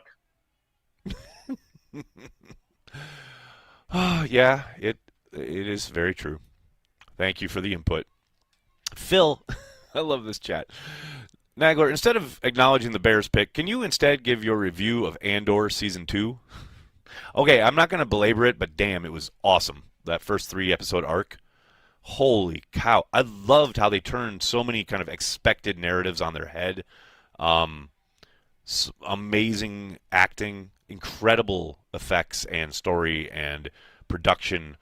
I said it on Twitter, I'll say it here. It's the greatest Star Wars since Empire Strikes Back. That guy has a whole kind of piece of content that is centered around Star Wars. It's awesome. I absolutely love it. So worth the wait so far. Very, very excited to have it back. I did no spoilers. I didn't say anything. I didn't say a word about plot. I didn't say a thing. I just said it was really good. That's it. Oh, we have a young voice in the mix. Who's that? That was my kid, Andrew here. What's up? What's up, Andrew? Where? I was actually gonna ask. What's up, man? I've had the video off because I don't want her popping up on YouTube. But who'd the Niners take? I'm sorry, I missed that. Mikkel Williams. My dog's making it. Mikkel Williams. Mikkel Williams out of Georgia. Yep. You are welcome, sir. Thanks for joining us. Always appreciate you, brother. Looks like we got Doug back from the pit. But Eddie has his hand up. What's going up, Eddie? How you doing? So I remember what my question was because I kind of blanked there for a second. So I just adhered to the Bears still suck. Right, but it's kind of getting to that middle of the draft. At what point do you think if Goody was to trade up, at what number do you think he would, based off how the draft is up to this point? Man, that's tough because it would be dependent on the position, right? Like if there's an edge rusher he loves or a corner that he sees falling, and most of those corners were expected to go kind of back half of the round, I would think probably what you were talking about earlier, like probably around the time that the Falcons get on the clock at 15. But I just don't think they give up what's necessary to do it this year in particular because they only have 8 picks. And I know he's done it in the past. I don't see it beaten to death. Yeah, I don't. Especially in a year where you've only got 1 pick per round, except for the 7th where you got 2, right? You just think that's really rich for a team that values draft picks as much as they do, right? I just think that they're going to hold their picks and they're going to make those selections unless they can trade down. You know? I mean, I'm looking at the other teams here that's ahead of us. There's no reason to, based off of like kind of what we need and who's out there. There was at one point I thought maybe they might want to try, like a couple months ago, I thought there was a chance they might try and jump ahead of the Chargers and the Steelers because both of those teams are pretty wide receiver needy. And if one of the talented kind of premier guys fell, maybe they make that kind of move. But then the Steelers went and traded for DK Metcalf and took that off the board. And it's like maybe the Broncos go receiver too, so maybe they try and do that. But I just think the Chargers are the ones who are probably going to steal, like Ibuka falls, like they'll probably pull the trigger there or whatever. But yeah, I'd be surprised if they made any kind of move up. Move back makes all the sense in the world, but a move up, they got to really love whatever player they're getting up for in a year where they don't have a ton of picks. Like they've had what, 12, 13, 11 the last couple of years, so it's like in a year where they only have 8. I don't know. Yeah, and just to build off of what you're talking about when he was on Rich Eisen about how these decisions are pretty much made days before when it comes to like trade talks, even though they do happen minutes before they're even on the clock. Right. A lot of this is kind of already set in stone beforehand on what's going to happen. There's an idea, right? There's a framework of if this happens, I want to try and do this. Yeah. And it kind of just seems like it's already kind of set in stone of what he wants to do, and based off of kind of what it seems to be what his thought process has been in years, that it's kind of falling in place where he wants to, which is probably going to be moving back, which is completely fine if that number one guy isn't there for him. CHTV in the chat, last 23rd overall pick for the Packers. That's in the dope sheet. You go on Packers.com and find it. They have it. I knew like last week, but my brain is mush now. I have totally forgotten it. I love this chat from is it Cammy12? Piss on corner, we need a rush. I mean, I don't disagree. That is certainly a great way of putting it, too. I think there's zero doubt that they need a rush. Absolutely. Doug Hype, what's going on, man? What's up, guys? I'm here. I'm giving you a first-hand reaction of the Bears pick. My friend Dave's going to be upset here. The Bears are not happy with their draft pick. Also lovely. There is a Penn State tight end on the board. Aaron, what's your analysis of this? Why do you think the Bears chose a tight end that cannot block? Because they have no plans to block, and they would just want to throw the ball 100 times a game. That's interesting. I've been on the search for Carry the D here, Aaron. I can't find any. I will shotgun a beer, though, for the fans. We'll just pretend to Carry the D. All right? I am drenching Carry the D from last night. And all my pores, every part of my brains is infused with Carry the D. I'm having a great time. So I'll be back in a little bit later when we get closer to the Packers pick, and maybe we'll down some beers. Love it, brother. Go Pack, go. All right, go Pack, go. See you guys in a bit. I love it. I mean, boots on the ground, right? We got boots on the ground with Doug Hype TV here at CHTV. NFL Draft live in Green Bay, Wisconsin. Let's reset the board here. Been talking a lot about what's going on. The Cowboys still have yet to select. They're about to announce the 49ers pick of Mikael Williams. Was it Bulaga? There you go. Mr. Tundra, next year Green Bay Packers will be picking last. Greg, thanks for the super chat. Most important thing, Bears still suck. You are correct, sir. Absolutely 1,000% correct. Could not be more correct. Look at you just being correct in this life, in this world. Absolutely love it. I want to make sure that I've got the board drawn up here for this next stretch because I think we're going to see some movement here, would be my suspicion. But we shall see. Joseph, if you're the Cowboys, are you going golden here? Are you going wide receiver? Or do you think they try and build up one of the lines?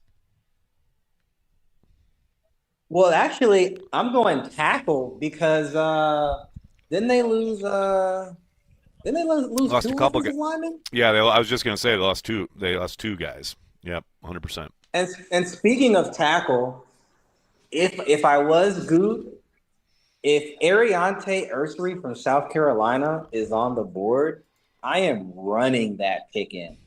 In my top 150, I had him. Oh, the Cowboys. Okay, whoa.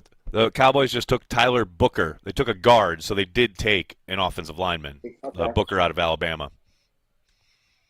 Okay, so yeah, that tracks. I mean, they lost Dak for what, like half the season, and you see what happened with that. So exactly. I mean, yeah, so that makes perfect sense. So yeah, if somebody like Ariante Ursary slides or Marcus Embo, Josh Simmons are still on the board. Membo went to the Jets. Was it Membo or? Yep. I always say it wrong. Membo or Embo, the Purdue. Membo. He went to the Jets.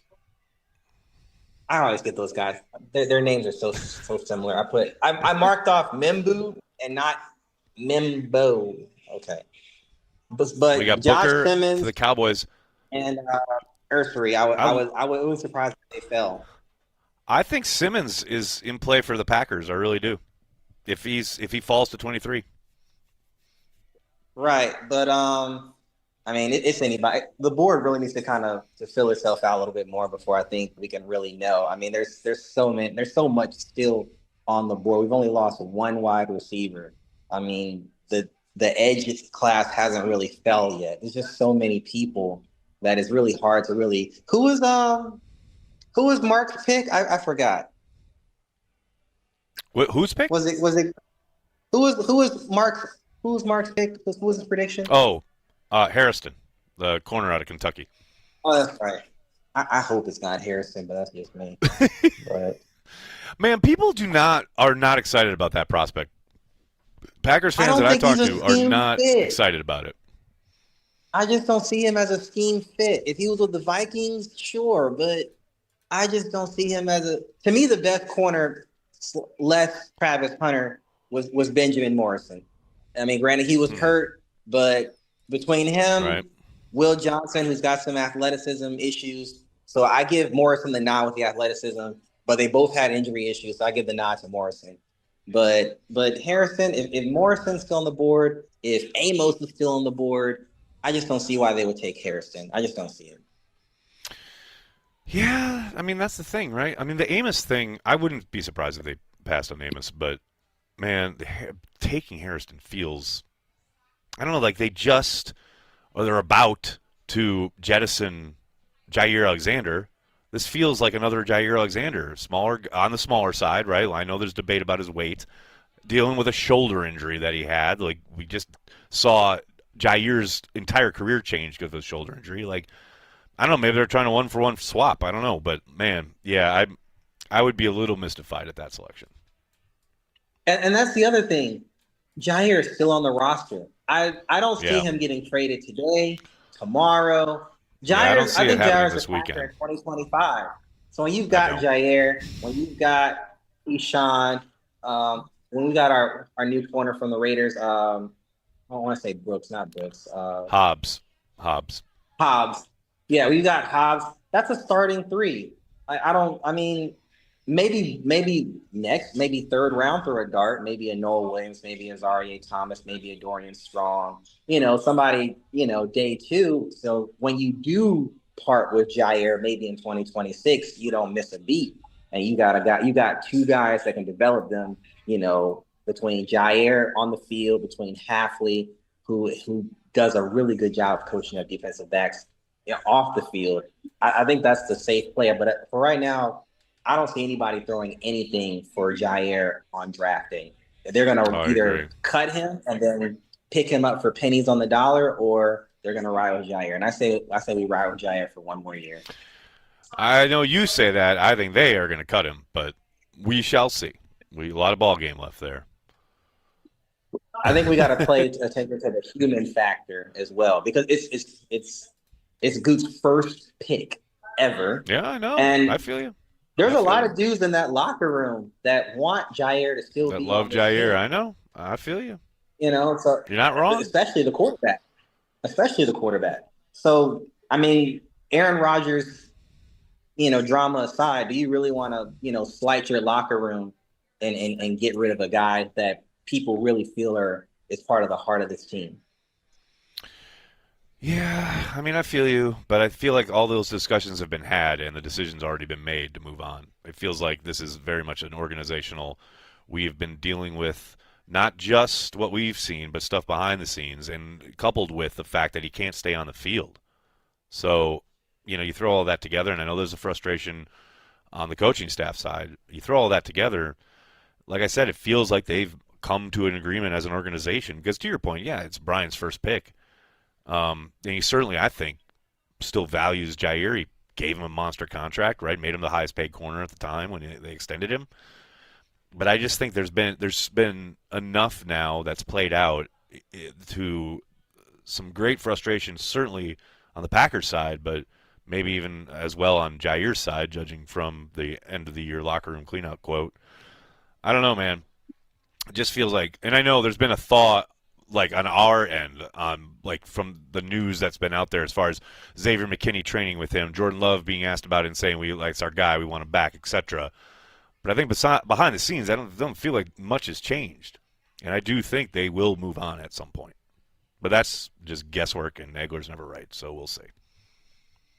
We'll see, but until isn't this much nicer than me yelling at you about Amari Rodgers? This is so much more pleasant. It's a nice conversation. Thank you, Joseph. Doug Hype TV says if we get $250 of donations before the Packers pick, I'll slam a beer live from the draft. Go Pack Go! $250 on the super chats. Let's go, people. Let's do it.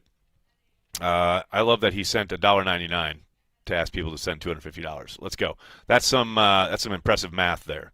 Ryan Willie, who goes first, Warren or Sanders? Well, that's funny you asked that because I would have sworn Warren was going to be the first tight end off the board, and then Loveland went to the Bears. So, man, yeah, I don't know. I want to say Warren. I'm riding with Warren. But again, Nagler's never right. But, yeah, he is such a complete football player. I think he would be incredibly dynamic in any offense. I think he's a rare tight end in the NFL where so many guys, even big-time stud prospects, come in and have to adjust to the NFL game. He's one dude who I think, I'm not saying he'd hit the ground running as far as knowing the offense perfectly and really knowing the intricacies of the NFL, but man, I think he would absolutely come in and contribute right away wherever he ends up. And funnily enough, the Dolphins are on the clock, and then the Colts are selecting, and I got to think the Colts are there's a really good chance the Colts take Warren if he's available. So we shall see. Dolphins are taking their sweet time. One of the first teams this evening to really take their time with their selection. Oh, and as I say that, the Dolphins have picked, and it's one of my favorite players in this draft, somebody I really wanted the Packers to get. The Dolphins have taken Kenneth Grant.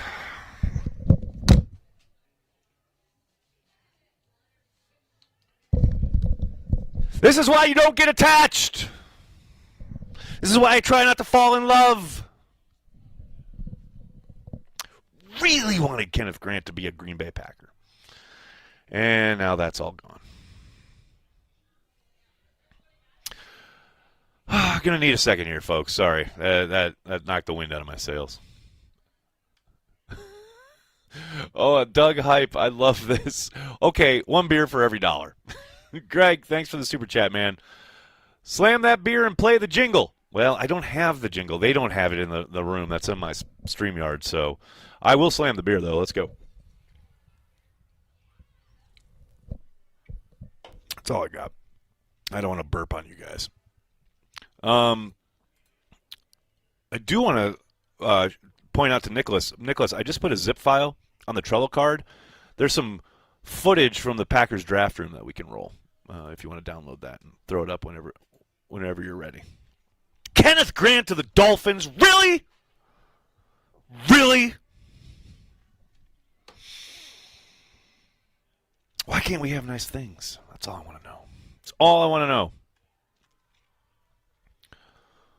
know. Mr. Tundra, what's up, man? Finn for the beer slam. Thank you, sir. Man, I'll slam beer all night if you guys will super chat it. That's fine by me. You know what really needs to happen is I need to get Corey Banky back on the stream so I can tell him to make me an old-fashioned because it feels like it's that time of night. And here we go. The Colts see, they didn't take any time. They ran the card up. The Colts have taken Tyler Warren. Booyah. What did we just say? That didn't take long. Jeff, can I talk to Jeff Smith real quick? Jeff, I need you to give me the Penn State lowdown on Tyler Warren. We are Penn State. That's there you one. go. But yes, sir. To be honest, I mean, obviously, I watch a lot of Penn State football, but right. As Abdul Carter, I've watched enough football. A special player when you see one, and good Lord, is he special? Got the physical traits and produces and is a wild card. Like if the tush push is banned, you could line him up as a Wildcat quarterback, and he'll just jump over the line. That's the kind of athlete he is. He will block your defensive end through the end zone. I have no doubt, and he's been helped.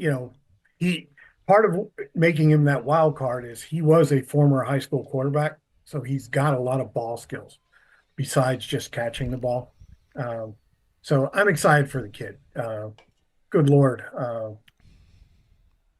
Produced he had over 100 catches this year as a tight end.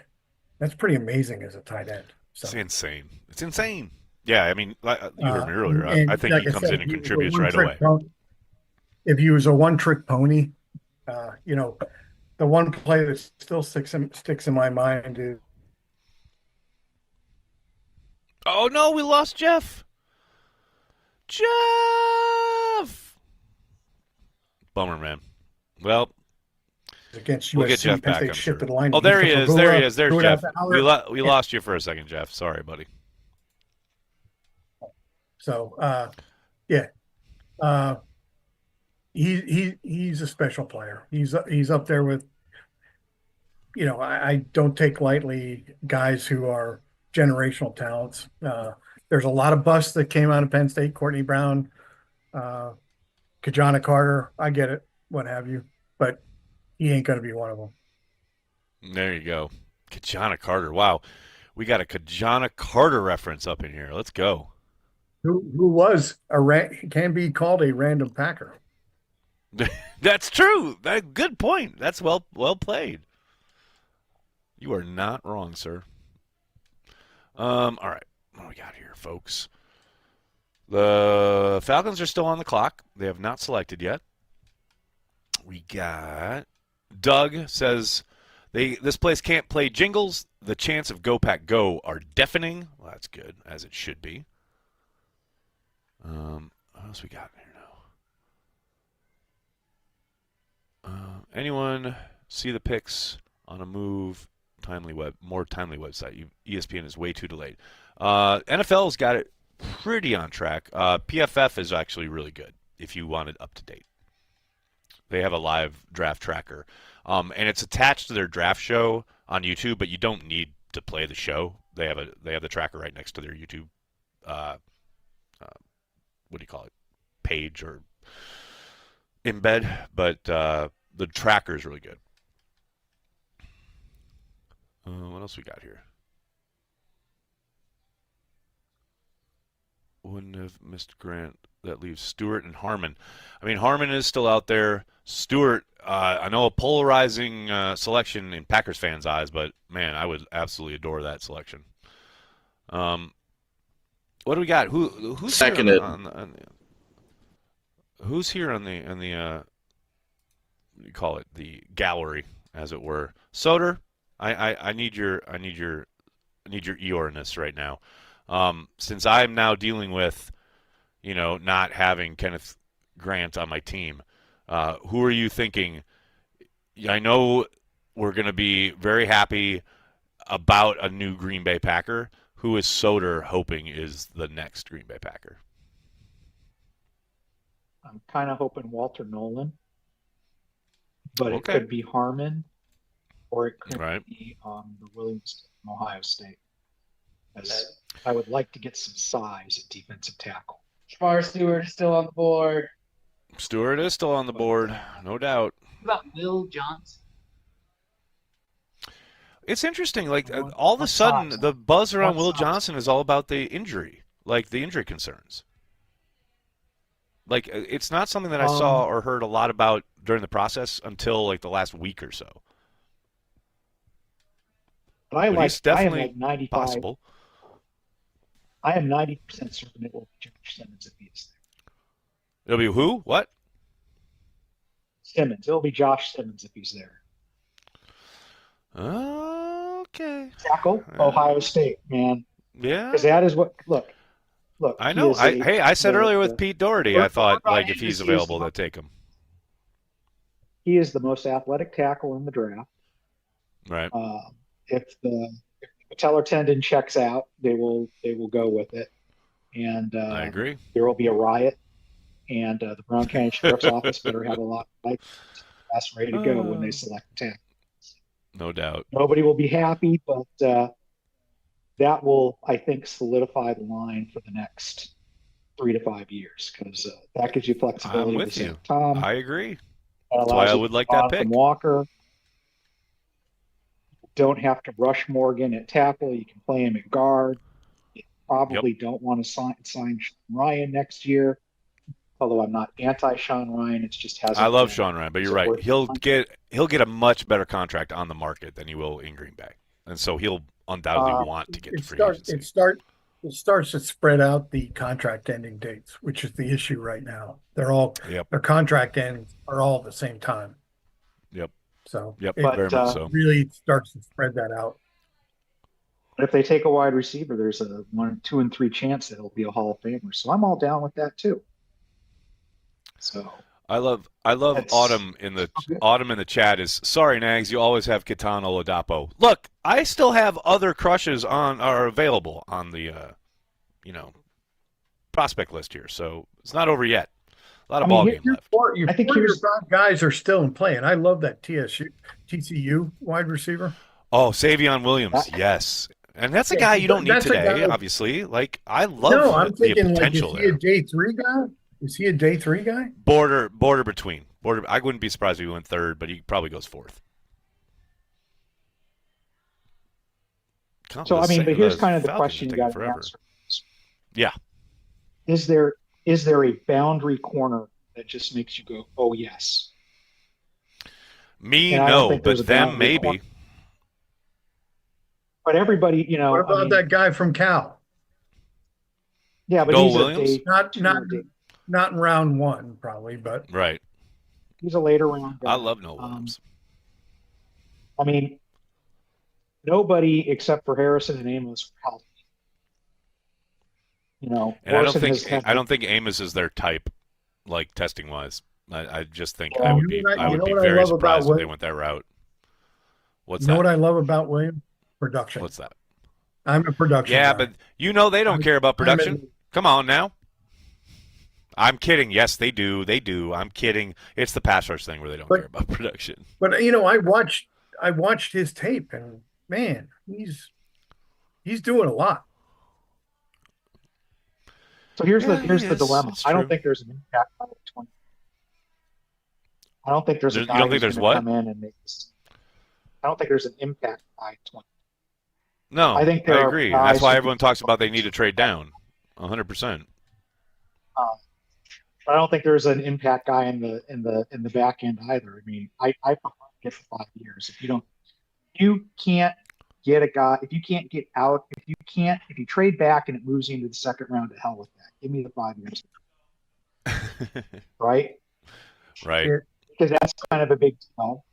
And the only thing I'm going to say, if I stay up till 11:30 and we trade into the second round, we're going to have a problem. Yeah, Brian Gutekunst, you and I are going to have a problem. I already predicted this. He's doing it. It wouldn't surprise me. I think I think there's a decent chance it happens. I'm with you all. Like, eventually there's just not a ton on this back end, and he loves his draft picks. And if he gets a high day 2 offer for it, I mean, come on. I mean, you would think it's somebody in the Nicholas. Can we get the gallery? I don't know. We'll see. But yeah, I think it might be maybe like Indianapolis or somebody, or Chicago even, that really needs trying to move back up in the first round, get another player. So, man, if Chicago got another first round pick and then got to be selecting in Green Bay, Wisconsin to get booed again, that'd be incredible. I'd be about that life. Well, they'll just screw up the first round pick, so it's not the end of the world, is it? Yeah. I mean, just waste draft. I want to shout out Cody in the chat. You're right. Ezeraku does not fit the Packers profile. Like the player, but he's small comparatively to our normal profile. Cody, you are 1,000,000,000% correct. But I do think maybe it's time to adjust the profile a little bit. I know what Brian and the Packers are talking about when they say the worry with those types of players who is a little bit on the smaller side or even just not the traditional big edges that they like is not being able to hold up if they have to play on early downs, play that kind of 50 snaps per game, and now you're going against those guys on those big tackles and double teams with tight ends and tackles. You're worried about that, but, man, it's also been forever since the Packers had bend and wiggle like Zraku has on their edge. I mean, it has been forever. It's been since Clay Matthews. So I hear what you're saying. You're absolutely correct that traditionally that is not the player profile that they have liked at all. But I'm just saying maybe it's time. Maybe, just maybe it's time to mix it up a little bit. So the Falcons have finally picked. They took their sweet time, and they have made their selection, but we do not know who it is. We shall see. So that's the question, though. Who would move up? Who wants to move up?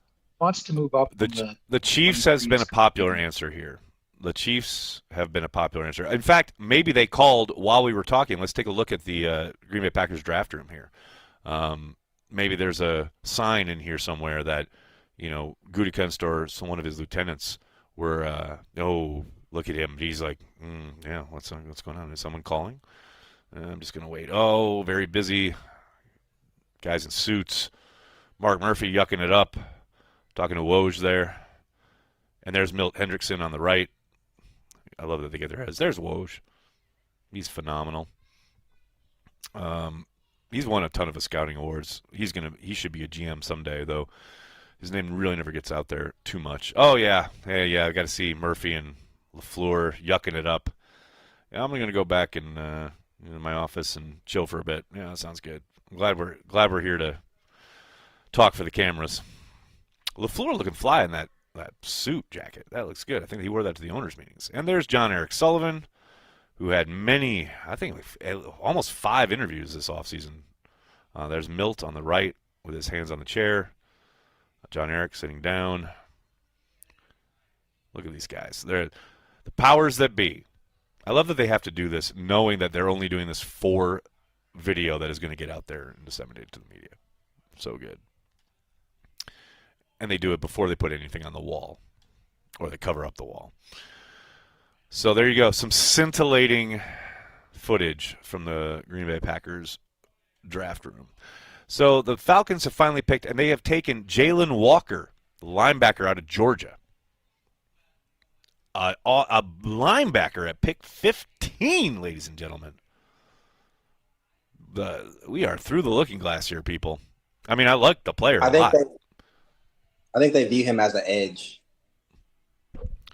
Possibly. You're probably right.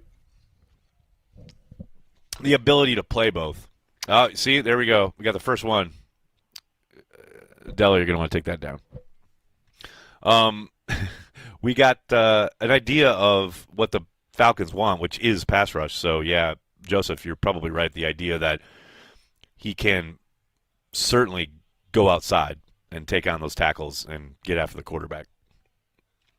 And speaking of which, I suspect now we get another edge pick here with the Cardinals at 16. I don't know insider stuff, but that would be my guess here. We shall see. Let's take a look at the chat. What do you guys think of Mike Green? I've heard nothing else but his motor, which I like. Black Swan, he's, to my eyes, again, we were talking about not a Packers profile earlier. I think he's on the small side, and I'd be surprised. Joseph, what do you think about Mike Green and a potential fit with the Green Bay Packers? For one, I don't see it, but maybe you do. I kind of like him for all the reasons I shouldn't. He's fast. In the Senior Bowl, he pretty much blew past just about all the tackles in the one-on-ones. Like even like Will Campbell, like they're like, I know he's fast. And then they're like, I didn't know he was that fast. So, I like him for that. Right. But he is a little bit of a tweener. He did play at Marshall, yeah. So there's the issue of competitiveness level. Right. you know, I mean, if he fell, you know, in the second round, sure, he might go in the second round. It just all depends because it's really a bunch of tweener guys. Green, Ariaku, the character issues with Pierce, depending on how you feel about him. And then you've got Oladejo, which I don't know about that guy either. He doesn't necessarily fit the bill either to a certain degree. So, I mean, I don't see it happening. I mean, he would certainly fit the edge requirement, but I don't like you said, Goot's going to be worried about him holding up against the run. And if I'm an offensive coordinator, I'm definitely going to slide my tight end and probably that side, right? Take advantage. Yep. No doubt right about at it. him. Paul in the chat, thank you for being a friend. Come on now. A little Golden Girls action. Loving it. Loving it. Where else do you get Golden Girls other than the Cheesehead TV live stream? Eddie, your hand is raised like a gentleman. What's going on, brother? Brother man. Question for you and Joseph. A name that I don't think has been brought up enough is because the guy put on a lot of size, which is Nick Scorton. I mean, how do you guys think he fits in this pick coming up, because he had to put on a lot of weight in his senior year playing that different 3 technique usually than that outside edge? You can take that one, Joseph. Yeah, that's what scares me. Is like he played at I want to say he was listed at 260 when he was playing at Texas A&M. And then somehow out of nowhere he ballooned an additional 20 pounds. So is that explosiveness still there? I had him at first. I had him as a defensive tackle, then I had him as an edge, and I'm like, I really don't know where he's gonna line up because I don't know what that extra 20 pounds is gonna do to him as far as the explosiveness. So I'm kind of off him because I don't really know what his projection is gonna be now at that new weight. At least like Shamar Stewart and Shamar Turner are what they are. You know what you have there. I feel more safer with Turner than I would Scourton because I don't know how Scourton's going to do with that extra weight. With that scheme change and needing to be a little bit heavier at 4.3, I mean, I'm just a jabroni, not knowing much of anything. I'm feeling like for an edge player in a 4.3, you need to be a little bit heavier than a 3.4 guy because that's just that opposite linebacker factor. Does that not extra weight help you in that 4.3 system? What should be that LVN? If it doesn't affect everything that makes you, effective as a player, I mean, you absolutely want to like pack on the pounds if it means you can quote unquote hold up against the run better, be more physical, what have you. But we've certainly seen the cases where, the Cardinals took Walter Nolan, so Nolan's off the board, ladies and gentlemen. Sorry, Soder. But we've certainly seen the cases of, guys pack on the pounds in an offseason, but it's all muscle, et cetera, but it changes their game. It changes their ability, especially their twitch. That's the fear. I will say one interesting point. Brian in the Cheesehead TV draft guide has him as his number 1 defensive end, like over Shamar. Who, Nick Scorton? Yep, he has him as a perfect fit for the Packers. Only reason I brought that up was from when College Football 25 came out. He was like one of their premier players. They were toting around.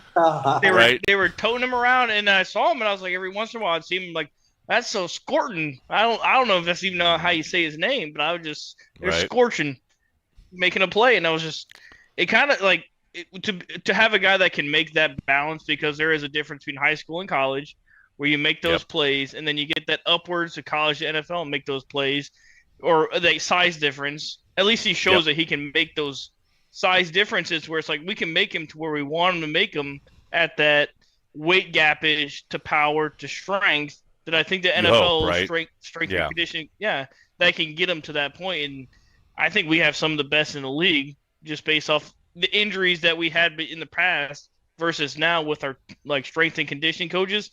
just based off this last year alone, comparatively. Right. I know. You can't really. It's not linear. They still had injuries. Everyone talks about the strength and conditioning stuff. It's football. Guys get hurt. It doesn't matter what your strength and conditioning coaches do. They do the work, and they are very good at it. But it's like guys still get hurt. We still lost Edrin Cooper for a long time. We still had our first-round pick on IR. We still had a long swath of time without Evan Williams. Like, man, the strength and conditioning coaches are great, but it doesn't mean a whole lot. You know what I mean? Like, guys get hurt. It's a mentality towards what they were looking for, which is more flexibility, more motion, more that's fair. Hit flow flexibility. I think that's right. I mean, I don't know anything from shit, but I think that they kind of took that different look from it. They're totally looking to get looser like that, and I think that pick there would be surprising because I mean we're all looking at Packers always choose somebody we're not even looking at. And I'm like, this guy right. Be that fit. He would fit. Would fit the bill, right? That would fit the bill of someone who has not been talked about a billion times over, but certainly is a fit or would be a fit. He's a dog. I mean, he's adaptable, and I think that's what the Packers are looking for in that edge rusher, someone that can play all the position on the defensive line. Same thing as offensive line. Eddie, if they take him, we're going to clip this and we're going to make you a star because, like I said, make me a star next. Make me a star.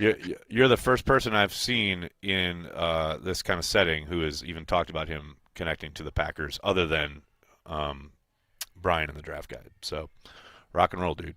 I love it. Bengals are still on the clock, still waiting for their selection. We got 1, 2, 3, 4, 5, 6, 7 picks until the Packers are up. We got Soder with his hand up. What's going on, Soder? Screw Mike Brown first. Second, the youngest is drinking a Blue Moon. I'm side-eyeing him for you. That's unfortunate. You allow that? This is in your own home? What are you going to do? You're transitional period. I can coach you through it. This is a question for Joseph. So defensive tackle is relatively deep in this draft. Is there like a huge difference between who is kind of left on the board, whether that's Williams, whether that's Sanders or Alexander, versus guys like C.J. West, Elijah Roberts, or Simone Barrow, or Aeneas Peebles? Are they very similar players at the end of the day, and you can get value later at that spot? Kind of, but not really.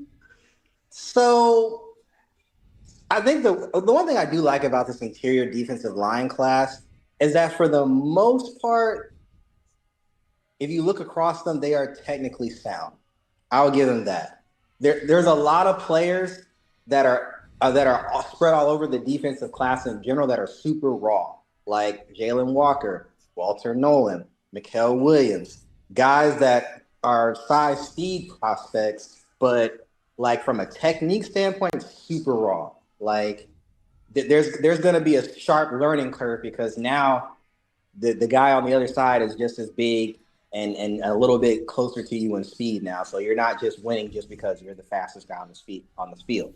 So with the Bengals have taken Shamar Stewart. The Bengals have taken Shamar Stewart. That's a relief. So, to answer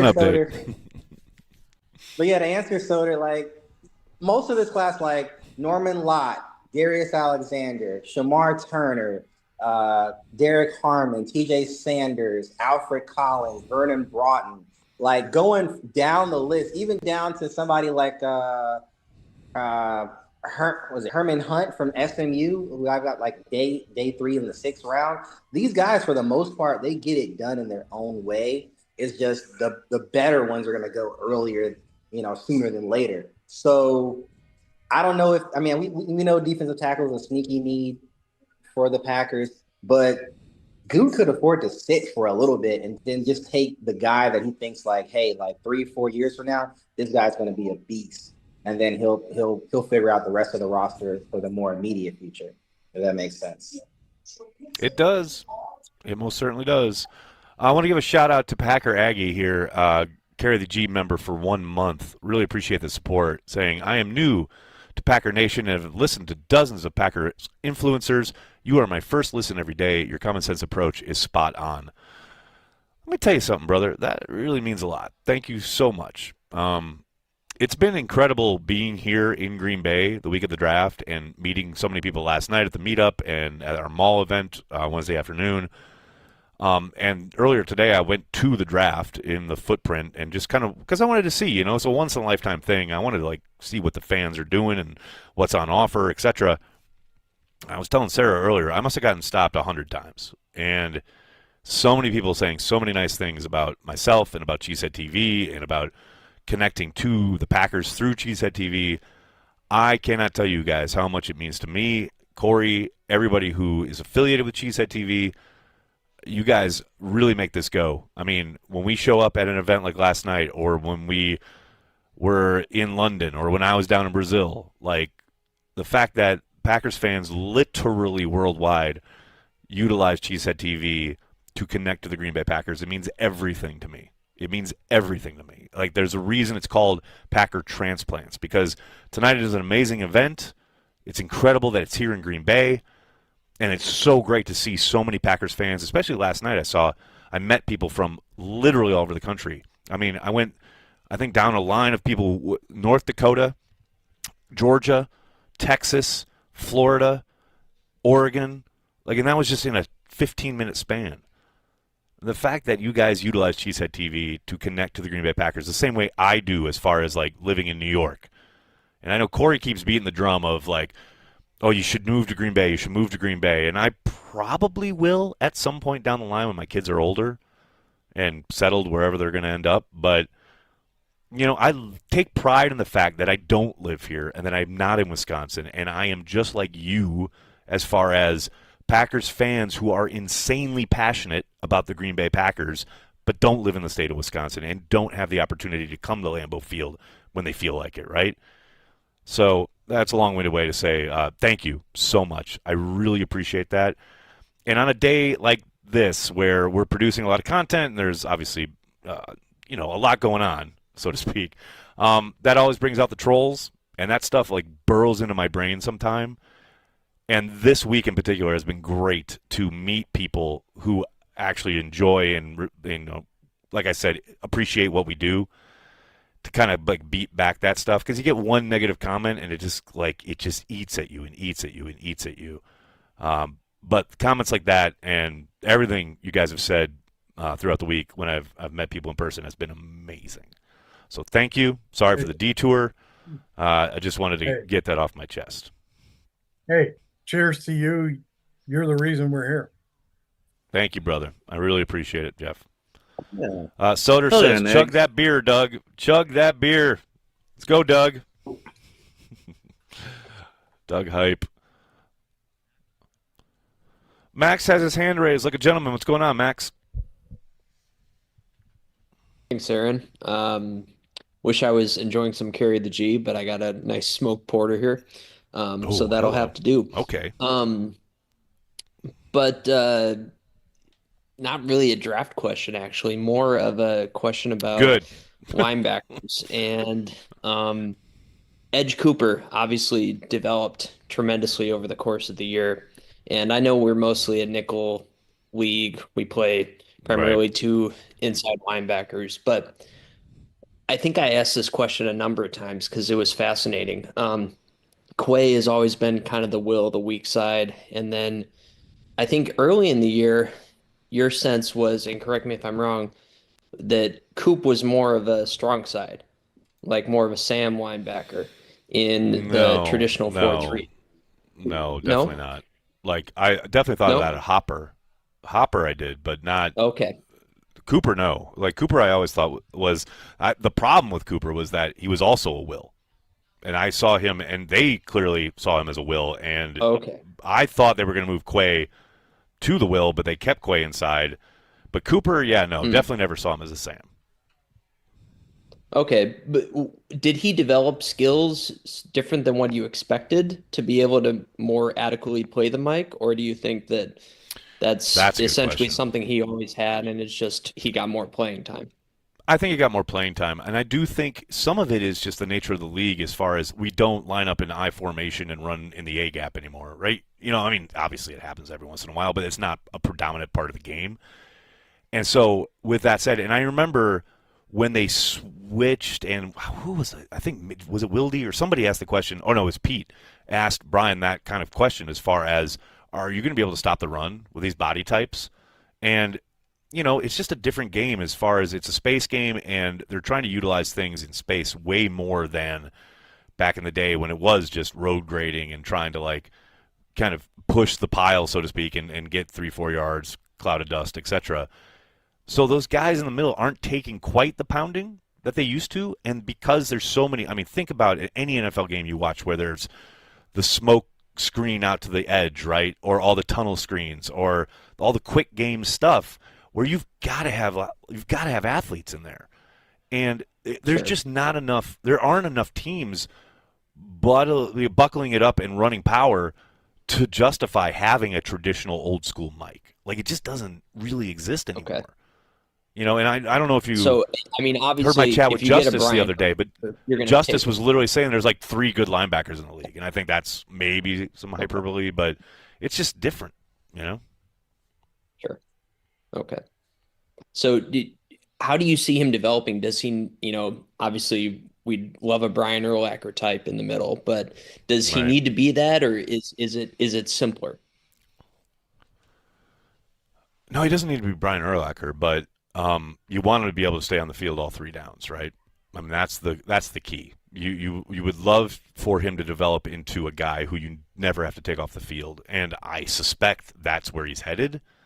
But it's not automatic. And all last year, even in games where he was really productive and flashed amazing skill, there was still, Matt would say it almost after every game, was still a lot of stuff to correct, still a lot of mistakes. And that's not surprising for a rookie, right? But if he can get assignment sure and completely sound in the scheme, yeah, he could easily become one of the premier players at the position in the league. And real quickly, the Seahawks have taken Gray Zabel. I love this pick. I love this fit. He is probably going a little higher than a lot of people suspected he would, but man, he is awesome. So Gray Zabel, they haven't listed as a tackle here, but he is really an interior guy. He played center. He was awesome in the Senior Bowl. That's a great pick. Sorry, I just want to make sure I get that out there. Good. Thanks, Aaron. Appreciate it. Thank you, sir. Appreciate it. Got that Soder. We got Natalie. Miss you, Nags. Miss you, Natalie. Hope you're doing well. I mean, soon, before you know it, it'll be the season, and you can rip the defense. And we'll be here for it. I can't wait. I'm very excited. Oh, boy. All right. Soder, what's going on, brother? I think the one thing they need to unleash Cooper is they need some size on the defensive line. Yes. To just kind of occupy 2 guys and then let him play downhill. And if they can get that, I think they'll be in really good shape.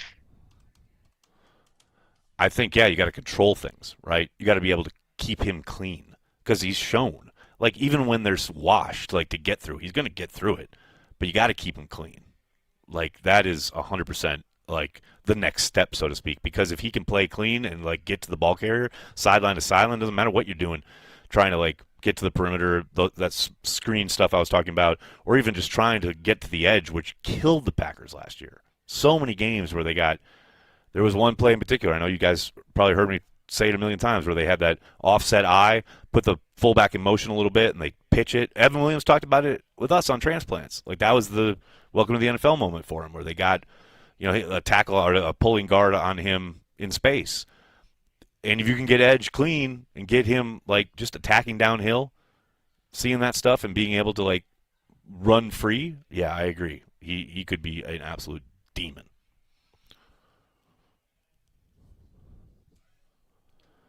Was that Andrew Ware with his hand up? What's up, Andrew? How you doing, brother? Hey, what's up, man? Good to be here. First off, I mean, just echoing kind of what you said. Thank you for doing this. This is fucking awesome. This is one of the highlights of my year as a Packer fan. Being here on the watch party. Appreciate you, brother. Just nerding out about football. It's awesome, That's what we do, yo.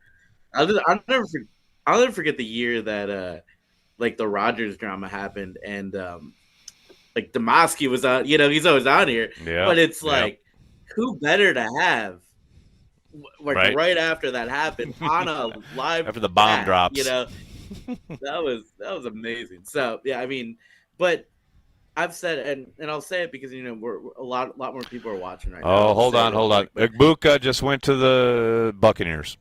The Ohio State dream is dead in Green Bay. Just so we all know. There you go. Yeah. Sorry, continue. Yeah.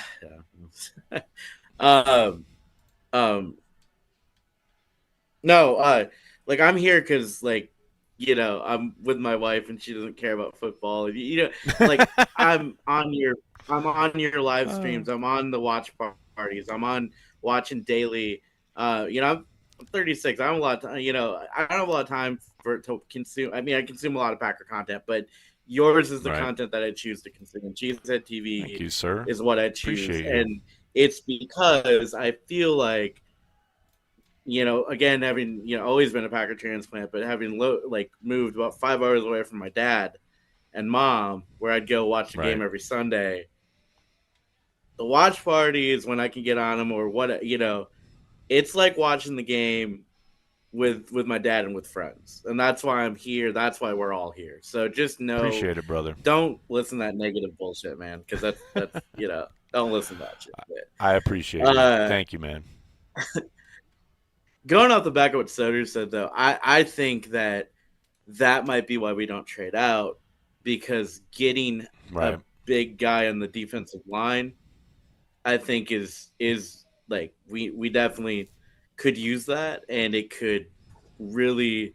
We need guys that can get to the quarterback no matter where they play, and you ain't wrong. I think that's why we hold at 23, because I think we're gonna, if we don't trade back, I think defensive lineman's coming.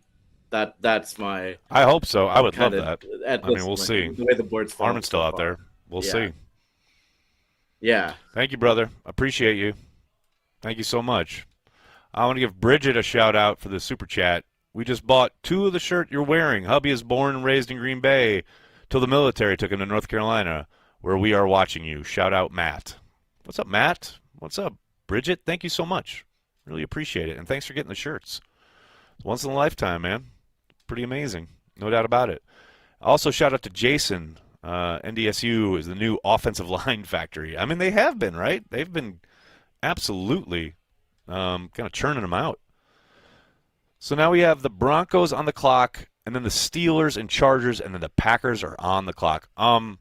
Can we, Nicholas, can we take the shot of the stage? I'm going to run get a beer real quick, and then I'll be right back because I have to have a beer when the Packers select. So I will be back in 32 seconds.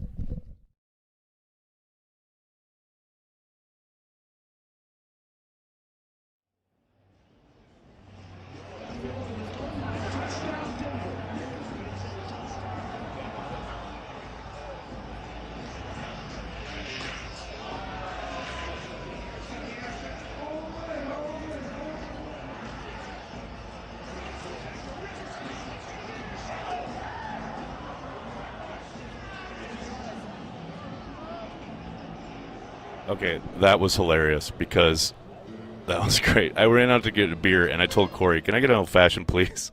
And his uncle was like, here, have mine. And I was like, no, Corey will make me one. And then, like, Dennis's wife was like, he's doing the video. He's doing the video. That was great. I am indeed doing the video. It's what I do. Everyone's in there. Everyone's in Corey's tailgate room, partying, having a great time, drinking, eating. I'm doing the video, people, because that's what I do. I do the video. Still a lot of good players. Edgar, you are correct. You are correct. A lot of good players, and the Broncos are still on the clock. That is a big stage in production. It is. Oh, ladies and gentlemen, boys and girls, brought to you by Carry the G. Good stuff. Hell yes. I'd like to trade back a little with Houston or Baltimore if possible and pick up another top 100. That is the dream, right? Zero doubt that is the play. It takes two to tango, though. We will see if either one of them, or maybe the Chiefs, want to play ball.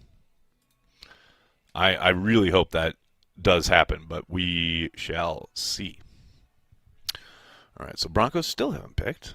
We got Eddie with his hand up. What's up, Eddie? How you doing, man? Next is this board is open. What are we doing? Really open, right? This board is open. It's open. I didn't think it was going to be as open as it is right now. This kind of configured a little bit differently than I thought. It's open though. What are we doing? What do you think, man? Nick Scordon? I mean, Harrison's still there. He's been the consensus.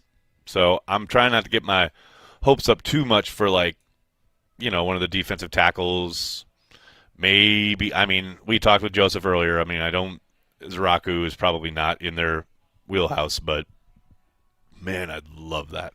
Love that selection. Does the trade back become more attractive because of how open the board is right now? Yeah, absolutely. No question. That's where it becomes more. But who is willing to come in? That's also the other part of it. Is I had heard there was like only probably going to be like about 8 teams wanting to come in from those early second round picks because I mean those early first 10 round picks are just as good as first rounds, except for you don't have that 5th year option. Those are just as attractive as these late first round picks. I mean, who's willing to give one? Well, the difference is you got the 5th round option. You got 5 years of potential 5 years of control. That's the major kind of switch there, you know. So you got to remember that the potential for one of those picks to be attractive is about jumping up and getting that control. And then for the Packers, you probably want to maintain that, right? Thank you, brother. Everybody say hi to Corey Benke. Hello, Corey. And to caveat off of that 5th year, and to caveat after that 5th year option, I asked you a couple weeks ago what they were going to do with Wyatt and Walker.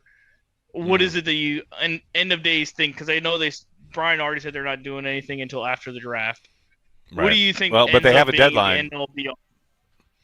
You said it was like something like in May, though, right? You didn't May know the 1st. exact date was something. May 1st. May 1st. What do you think actually happens between them? Is it one extended and one gets a new deal? I think they're going to try and extend both of them. I mean, you know, Justice and I talked about it pretty at length. I think the Packers are going to try and get something akin to what they did with Jordan Love for Quay Walker. I'd be surprised if they committed to him long term. But Justice thinks that's the way it's going to go. So we'll see. What do you think their monetary yearly value is? It all depends. I mean, look, like Justice pointed out, the market absolutely has spoken as far as the inside backers that got paid this offseason hitting $15 million, right?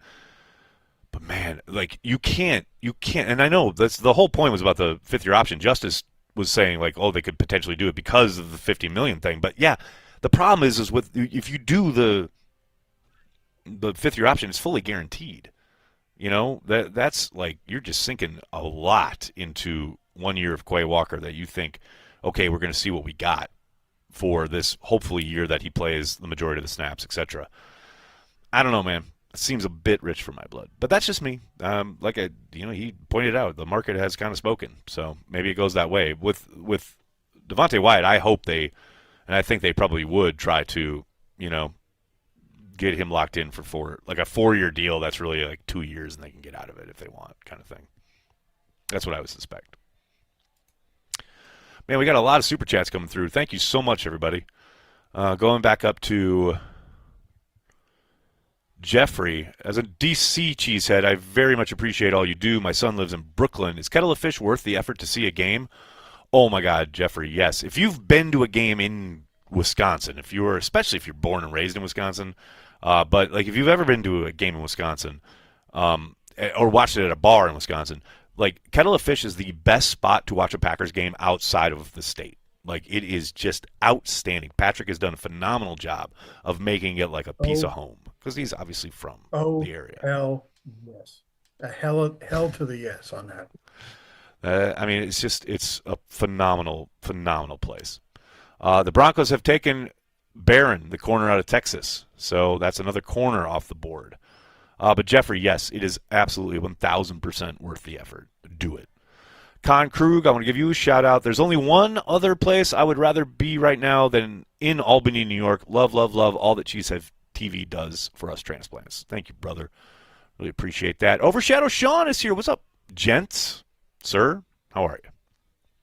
Jason, thank you for the super chat. No matter who we take, Clay gave me the best moment of the draft. I'm glad you enjoyed it. Josh, thank you for the super chat. Go Pack Go. I took an absence to watch my terrible Orioles squad, but happy to be back to the green and gold. Love you, Nags. Thank you, Josh. Appreciate you, brother. Soder, thank you for the super chat. Seems like the Green Bay draft production been an overwhelming success. Suck on it, Detroit. Chuck Dog. Wow. A lot going on in that super chat there. Doug Hype. Speaking of Doug, we got Doug Hype in the super chat here. I've only counted $15 in donations since Lombardi time started. Cheesehead TV is the pinnacle of journalism. Let's get that cheddar flowing. I don't know about pinnacle of journalism. I think you may be misguided there, sir, but I thank you for it. Oh, Derek Harmon just went to the Steelers. Come on.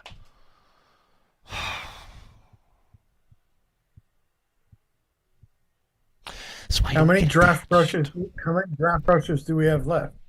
No, that's not even a draft crush. It's just someone I know I liked a lot and would have helped the Packers. So we got the guy from Boston College. Who else do we got? Yeah, who's they're never going to take. I got Noel Williams, Savion Williams. Oh, and I can't even remember the other. Oh, I know it's Kenneth Grant, who's gone. So we're thinning out here. We're thinning out. So it's kind of in the first round, it's the BQ guy. He's like the only guy. Yeah, right? yeah. Nags, that's kind of your fault. You should have spread out your picks more.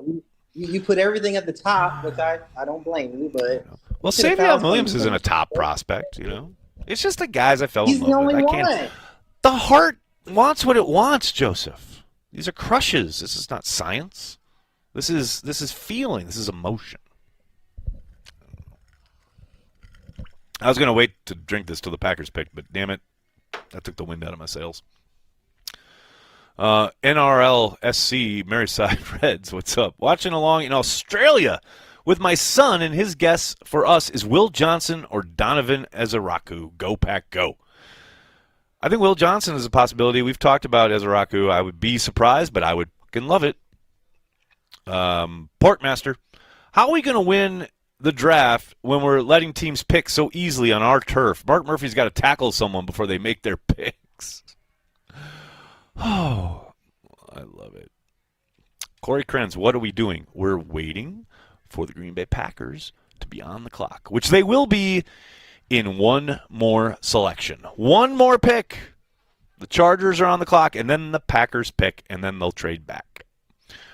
Hey, Nicholas, can we set the scene? Can we get the stage up? I know we got a couple questions, got a couple hands up, but I think we should kind of coast here until the Packers pick, because I want to have the live shot when this Packers get on the clock.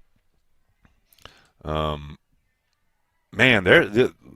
as Eddie was saying, it's wide open. Ian, what's up, man? Aaron, love Cheesehead TV and all you do. Sad to miss hanging with you, but definitely can't wait to celebrate a win. You all next year. Your boy Ian from Maryland. What's up, Ian? I can't believe, Ian. I cannot fucking believe you're not here. You, Mr. Go Everywhere and Do Everything. I cannot believe you're not here. That's wild to me. But I appreciate you, brother. Thank you so much.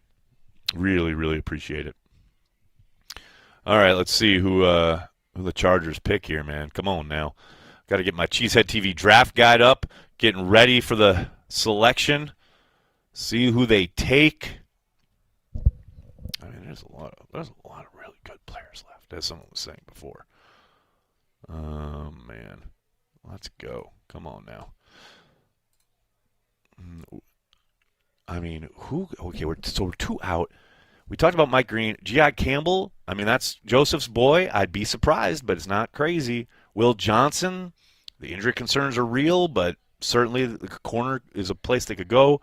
Starks, the safety out of Georgia, I'd would be at. That's a pick that would shock me just because of everything they did at the safety spot last year. You got Burden, the wide receiver out of Missouri. He's a bit of a polarizing figure. I know a lot of folks really pigeonhole him as only a slot and nothing else. And then Ezeraku, and then Josh Simmons. Simmons, I think if Simmons is there in one more selection, I'll bet he's the pick. Even though Matthew Golden's sitting there, Trey Amos is available, Scorton is there, Nick Scorton. Well, that could happen. But I think Simmons will probably be the pick. Who's the guy from Iowa State? He'll be there. Higgins? Yeah. Yeah, he'll be there, but they'll probably take him in round 2, or they'll look to take him in round 2. I'd be surprised if they took him in round 1, but I've been surprised before, so we'll see. Oh, I'm so excited. Here we go. Come on now. Come on, Chargers. Make your pick. I need you, Chargers. All right. Wait, Nicholas, go back to the stage. We need the stage. There we go. Come on, Chargers. Let's go. Zachary says, Will Johnson is good, but I worry with the injury stuff that's popped up here in the last year. It's a legit concern, especially since they are two separate injuries that he's been dealing with. Yeah, I agree, man. And I think that's why you've seen he slid out of a few mocks, like out of the first round of a few mocks. And I think that's, probably what, some people are thinking. Now, obviously people in the media are dealing with a very different reality as far as not knowing any of the actual particulars when it comes to the medical situation. Teams may have, poked and prodded and seen everything they need to see to feel good about taking him, but I think there's a chance here. We're sitting, at 22, pick 22 right now, and there's a chance that he slides out of the first round, no doubt. Do it, Goot. Do it. Do it, Goot. I mean, we could get Matthew Golden here and get Green and Golden going and absolutely watch Green Bay explode. That would be amazing. But we shall see. Chargers are on the clock. They're going to use their full time. Just waiting to see here. I love that you can just see the bolt up, just kind of barely being cut off. Watch, TJ Sanders is the pick. I think that they really like him. Top 30 visit. You know what? That's not crazy. It's not crazy.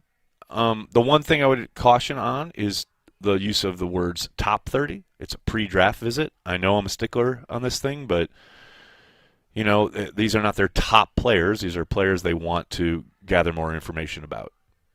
But yes, your overall point is correct. Guy that I think could be in the mix here. Not impossible. Do you think the Chargers are trading to the Vikings? Trying to trade down? Oh, they're probably taking calls. I wouldn't doubt that. Of course, teams trying to jump up in front of Green Bay. That's a possibility. I swear to God, if the Vikings do it again. I don't think it'll be the Vikings. I think it'll be the Chiefs to try and get Simmons. That'd be my guess. The Chiefs still need offensive line help, especially at tackle. You saw how they got their ass kicked in the Super Bowl. I would suspect there's a team or teams out there calling to try and get Simmons in front of the Packers. Oh, my cousin is a Chiefs fan, so it was really nice to see him suffer a little bit. I will say I had a ball in that Super Bowl watching Mahomes get taken down again and again and again. Oh, that was so a lot of fun. It was a lot of fun. Oh, Chris is Ezeraku, go Pack go. I mean, I'd love it. He's on my draft crush list. I don't see them going that route. But, hey, I'm all for it. Let's do it. Wow, the Chargers are really taking their time. Oh, look at that shot from Selcom. That's the other side of Lambeau, baby. Let's go. Hurry up, Chargers. You're just going to get beat by Pete Carroll anyway. Nobody gives a shit about you. You can tell you live on the West Coast. You got the beefs down. That's good. Man, this band is need like... to hear the audio when the Packers go on the clock. When the Packers pick, we absolutely 1,000,000,000% will. No question about it. Right now, the cover band that opened the proceedings is playing Journey. And it is, I can hear it, through the walls Amazing. The Chargers are taking this all the way down. This is crazy. Like I said, they're definitely getting some calls. Paul says jihad. That's Joseph's pick. You should see. Ian, what's up, man? At least the NFL went to break before our pick. I mean, that is kind of the tradition, right? To be at what do you call it?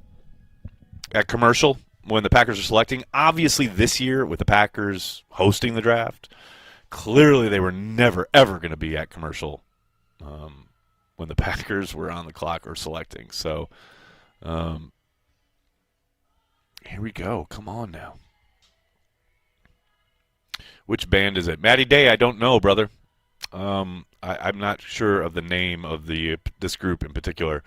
But the woman, the lead singer, she's got some lungs, man. She can howl it. She was doing a mean Miley Cyrus earlier.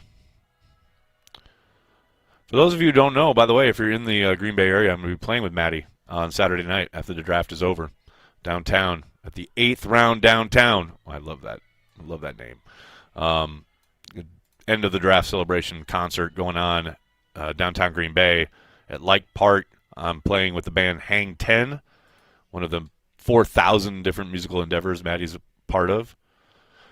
By the way, how are we feeling about Field Yates growing out his hair? I mean, it's kind of giving a Patrick Bateman vibe. I got to admit, like I like it. I think he looks good, but it's a certain, definitely a change, certainly a different approach for young Field Yates, who had his birthday yesterday. Happy birthday, Field! Shout out. Oh my goodness, we are showing Shedeur Sanders. We're a minute away from the Chargers not having a pick. What's going on here? Let's go. I think we're all getting a little punchy here. A little bit. Just a little, because it's like, of course, the one team that takes forever is the one in front of the Packers. The Chargers are like they're talking to somebody on like. They have to be, yeah, absolutely. Yeah. So they might be fielding a trade. Hopefully, they are fielding a trade, which forces us to trade. Unless it's the player that the Packers want. Oh my God, they're really taking it all the way down. This is crazy. Dude, this has to be a trade. Like, come on. Well, no, not necessarily. Not necessarily. They could wait all this time and just make the pick. That's happens true. all the time. Man. You could pull the trigger. You're right. I'm getting punchy here. Getting punchy. Getting punchy.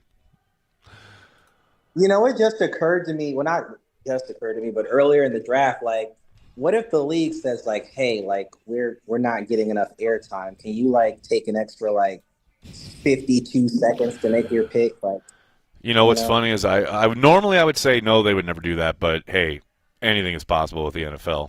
And by the way, the Chargers pick is in, so they made the pick. See, they didn't trade. They made the pick. And the Green Bay Packers are on the clock. Roll the graphic. Packers are on the clock. So we are going to make the pick before 10:42 p.m. Which is kind of amazing, right?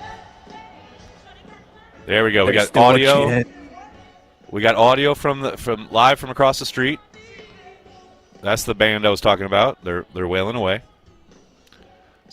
So we got to get this moment where they say the Packers are on the clock. Let's go. I'm gonna be quiet for a little bit so we can get this.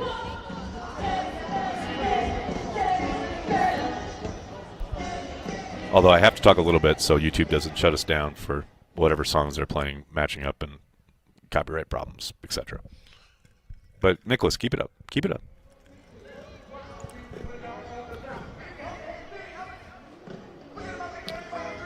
Packers, come on now. So the Chargers took all that time to take Hampton, the running back out of North Carolina. So it wasn't a tackle. They're not taking a tackle. So they took Hampton. The Packers are on the clock. This is probably going to be Simmons. Let's go.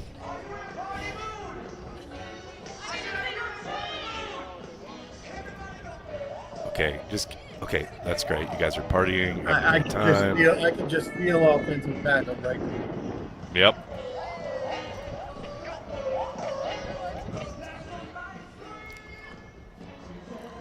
Will Johnson is a possibility, no doubt about it. Oh, we're going to Michael. All right. right, a little Michael action. Okay, so they're going to, okay, here we go. They're going to announce this pick, and then they're going to say the Packers are on the clock. Let's go.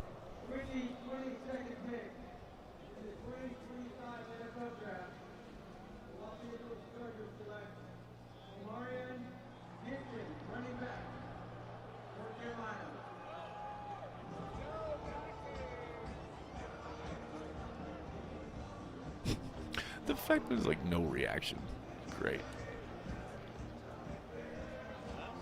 The Chargers don't have fans. I have a few. There we go.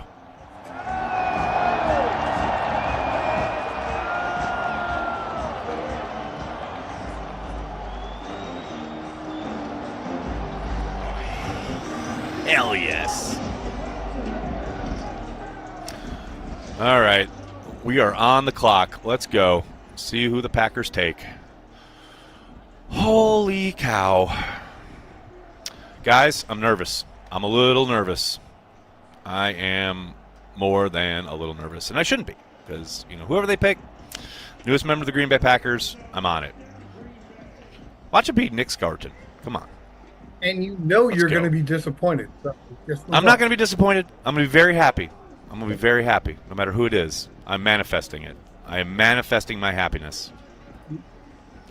You're right. I am going to be happy with it. You're not going to be happy. That's not what we do here. I am. I'm going to be happy. Okay. All right. I'm down. Man. I'm down. Matthew Cole. Come on, Green Bay. Let's go.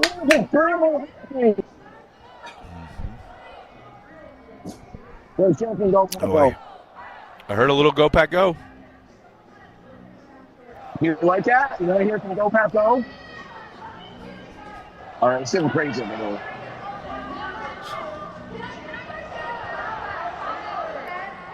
I'm going to qualify that. If we trade in the second round, we're going to have a problem. You're going to be fine. Oh, live shot of the Packers draft room. Nobody on the phone. 5 minutes remaining. Goody just walking around. What's up, boys? Waiting for the phone to ring. Maybe. They're discussing things. We got food being brought out on television to the college game day set. Whoo, baby. Ah, man, this could be. He wants to move down. He 100%. I would suspect yes. I think you're right. I would very much agree. That is most likely what he's hoping for and looking for. I think he'll move down for a 5th rounder if that's all he can get. Well, down how far? For just a 5th? Like what? Maybe a spot or two. He ain't dropping to the 2nd round for a 5th rounder. No chance. I mean, but he moved down. That'll be his victory. But I moved down. Well, he'll try. Yeah, there I agree. I'm with you. Black Swan says I wouldn't mind trading back. Yep. Sorry. Shout out to the Bills fan that they just showed on the TV that was wearing a Bills jersey with a Packers hat. Love to see it. Packers the pick with Ja. It's hard with the Jair thing. Is hard because if you want to trade him, you got to the team that's trading for him has to be good on the medical, and it's hard to think they would want to trade for somebody that they haven't had a physical with. I mean, it could be pending physical, but then you undo the trade if he doesn't pass it. Although the Packers might know that he's fine. Whatever. Look at these Packers fans. Let's go. Cutting all these Packers fans got, and then he's going to trade out. It's going to be amazing. Did I curse it? Okay. I don't know. Oh, boy. 3:35 remaining on the clock for the Green Bay Packers to make their selection. Just sitting there. The Mark Murphy head was great.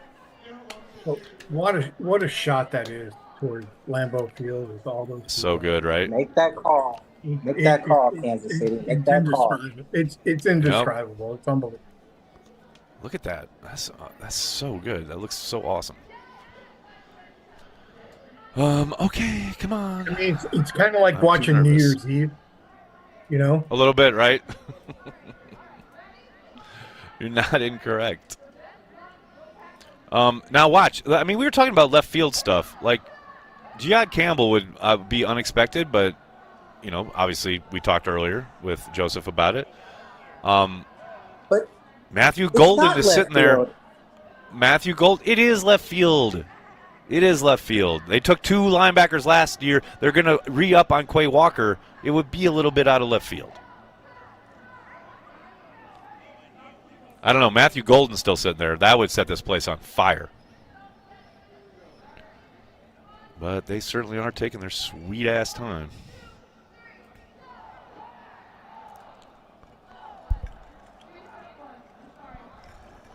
Amazing. Oh, let's get a shot. Let's get the shot back on the stage, Nicholas. Thank you. That is a lot of people. 2 minutes remaining on the clock for the Packers to make their selection. 2 minutes on the clock. Jude is playing with people's heart right now. Yes, he is. He wants to trade. But this is like 2 great minutes. This is just 2 right. Great Absolutely. Man, all these people are about to be so upset. I just can't wait.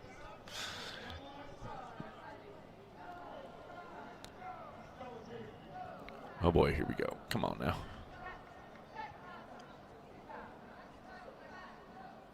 Who said take a shot? Okay. And think about the money into this community. It's just phenomenal. Just take Sanders. All right. Whoever that is needs to get put in timeout. Like, no.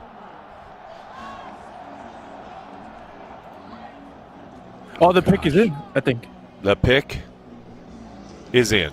The pick is in. The Packers have made the selection. The Green Bay Packers are about to add a new member to the green and gold. The pick is in. The Green Bay Packers selecting 23rd overall in the 2025 draft. You can hear the people across the street outside of Lambeau Field, the draft here in Green Bay. Who have they selected? Green and golden! The Packers have taken Matthew Golden, wide receiver out of Texas. First wide receiver taken in the first round by the Green Bay Packers since 2002. Get ready for that place to explode. Hall of Famer! Oh my God. We're going to win this year. We're going to win this year. Oh my God.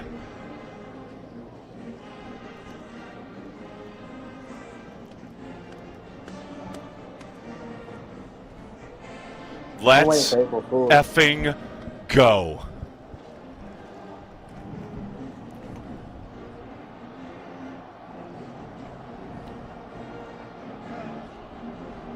Da, da, da, da.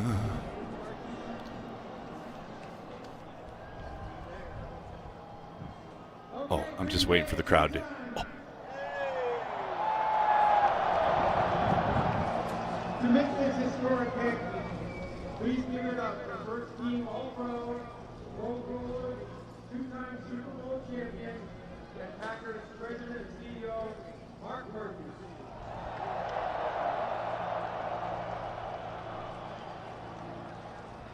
Thank you, Roger. How about this atmosphere? Isn't it unbelievable? Roger, thank you to the NFL for bringing the draft here to Green Bay, the best draft in the history of the NFL. Right here. On behalf of the Packers, Packer fans here in Green Bay, Wisconsin, and everywhere, our fans are everywhere, it is my pleasure to welcome you all to the NFL Draft at Lambeau Field. It is our honor and privilege to host this wonderful event in our community, particularly since we are the community-owned team in the NFL.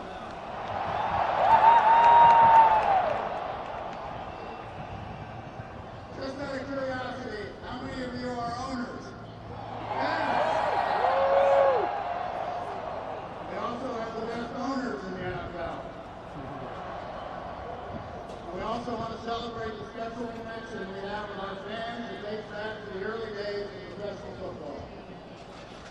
23rd pick in the 2025 NFL Draft, the 13-time world champion Green Bay Packers. For the first time since 2002, draft the wide receiver, Matthew Golden.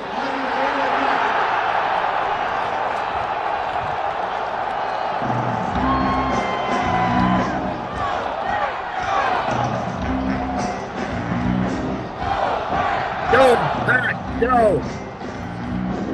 Outstanding scenes at Lambeau Field. The Packers making Matthew Golden the latest member of the Green Bay Packers. That was amazing. That was so great.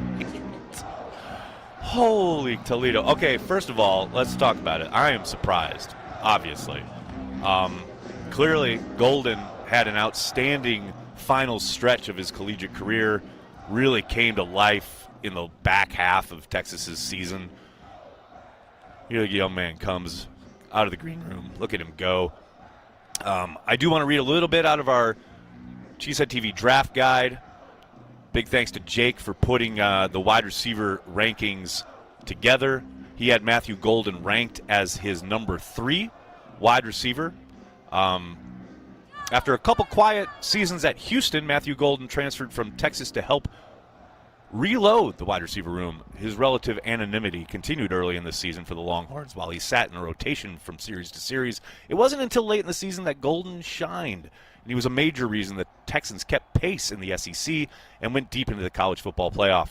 His lack of production raises some red flags, but his skill set plus the 4.29 second 40-yard dash at the combine is why he's become a likely first-round selection.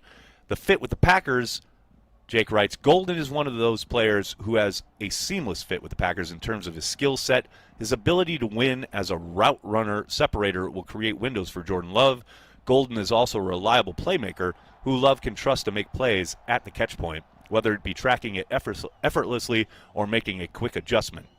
He's a little smaller than the Packers typically like at receiver, but it's easy to see why Green Bay could make an exception for him in the first round. I am curious and fascinated to know, and I don't think we'd ever get this out of Brian publicly, but if Christian Watson doesn't go down at the end of last year, is Matthew Golden a Green Bay Packer? I'm not so sure, but they definitely needed to add speed to that group. You saw it throughout the end of last year, desperate for some kind of infusion of speed to the wide receiver group. Now they got it. They got a burner, no question about it.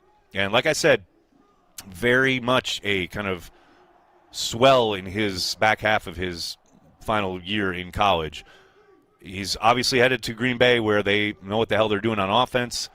Love the idea of him getting in the mix with this receiver group. Man, and if you're a wide receiver for the Green Bay Packers currently, this is a bit not a wake-up call, but it certainly tells you don't get comfortable. And nothing's going to come easy. You got to earn it each and every day. And Golden's going to come and add a whole hell of a lot of competition to that wide receiver room. I'm in. Let's go. Soder, your hand was up forever. What's going on, buddy? How do you feel about this pick? 1, 2, 3, Green Bay. I think it's an indication that football is changing and the Packers are changing the draft structure. Because I think wide receivers are impact players more so than other positions in the league, and I think that makes a degree of sense. I think they are deeply worried about Christian Watson's knee, and I think they're deeply worried about what they can get out of Romeo Doubs, so to an extent that makes sense. I hope he can get off the line of scrimmage. That's a big one. That is kind of the gig, and he's a Packer, so by God, be the greatest ball player you can be. So there we go. Love it. Absolutely love it. Jeff, how you doing, buddy? What's your reaction? 7 words. 4.9, and he blocks. I'll take that. I will take that. And you got to think that last part is music to Matt LaFleur's ears. Joseph, how you feeling, brother? I'm surprised, but then I think this pick doesn't happen without Jayden Reed being who he is for the Packers. Brian likes bigger receivers. He took a chance on Reed, hoping he was going to burn him like Amari Rodgers did a couple years prior. He's in the mold. Golden is in the mode of Jayden Reed. Shorter arms, but he has the twitch. So he saw what Jayden Reed did for him, and I think that what made him feel comfortable about drafting Matt Golden. So I think props to really Jayden for doing what he does for us, and then basically leading us to this pick. Because when you have to account for a Jayden Reed and a Matthew Golden at the same time, that presents dilemmas for your offense or for your defense. In the Senior Bowl, even though Jayden Reed only caught, I think, like 2 passes, the defense was all over him because they're like, where's this guy? Where's this guy? Where's this guy? And now you have 2 of those dilemmas, hopefully on the field at the same time.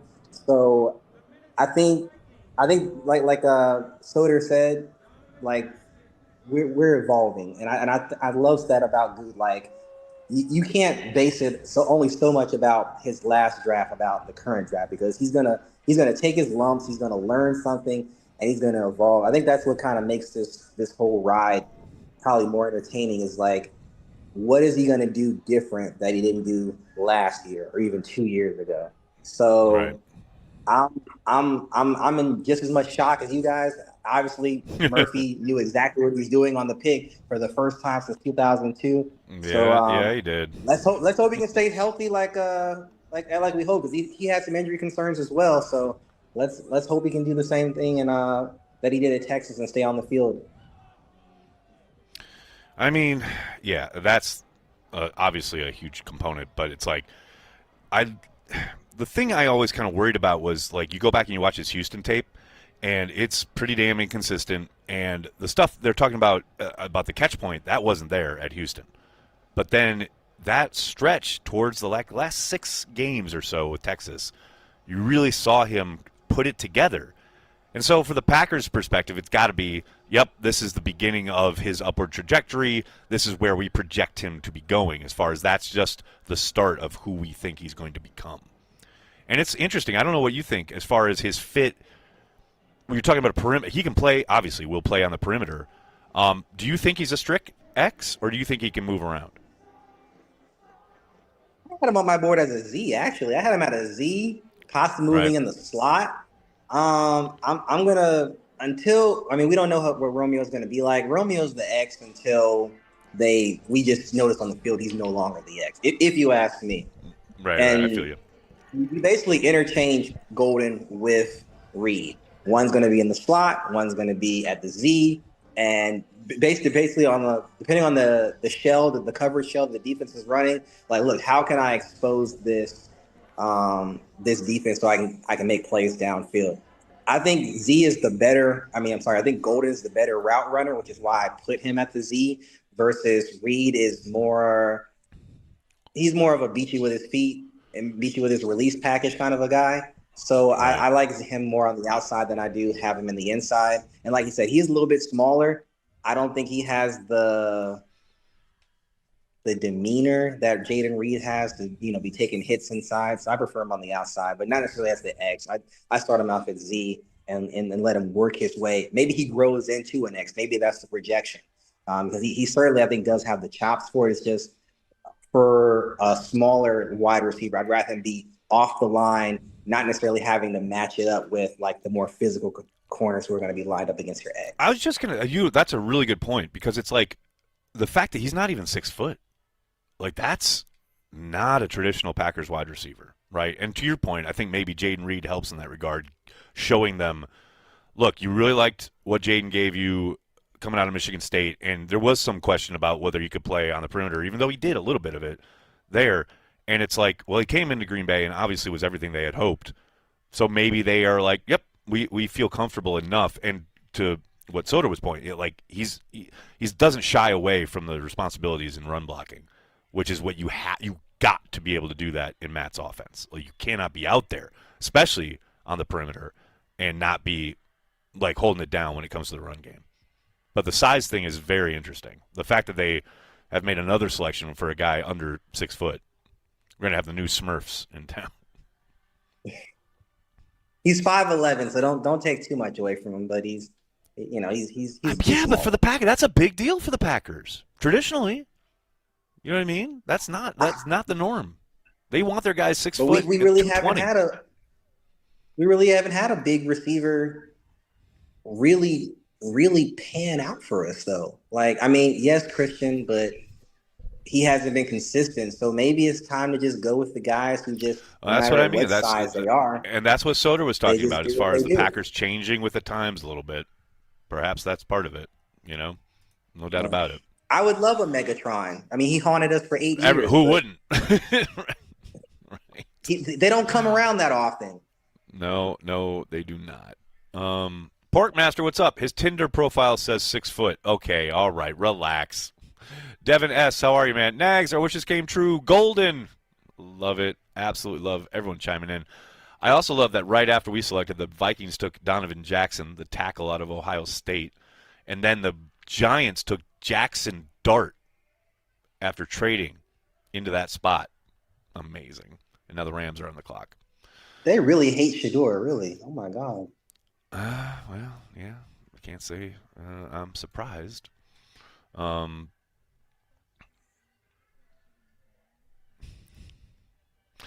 The thank you to Della, one of our crack producers, pointing out that our newest receiver wasn't even born the last time the Packers took a wide receiver in the first round. Pretty incredible. Andrew Ware, what's going on, brother? Man, first off, Aaron Rodgers is drinking that whole bottle of tequila tonight.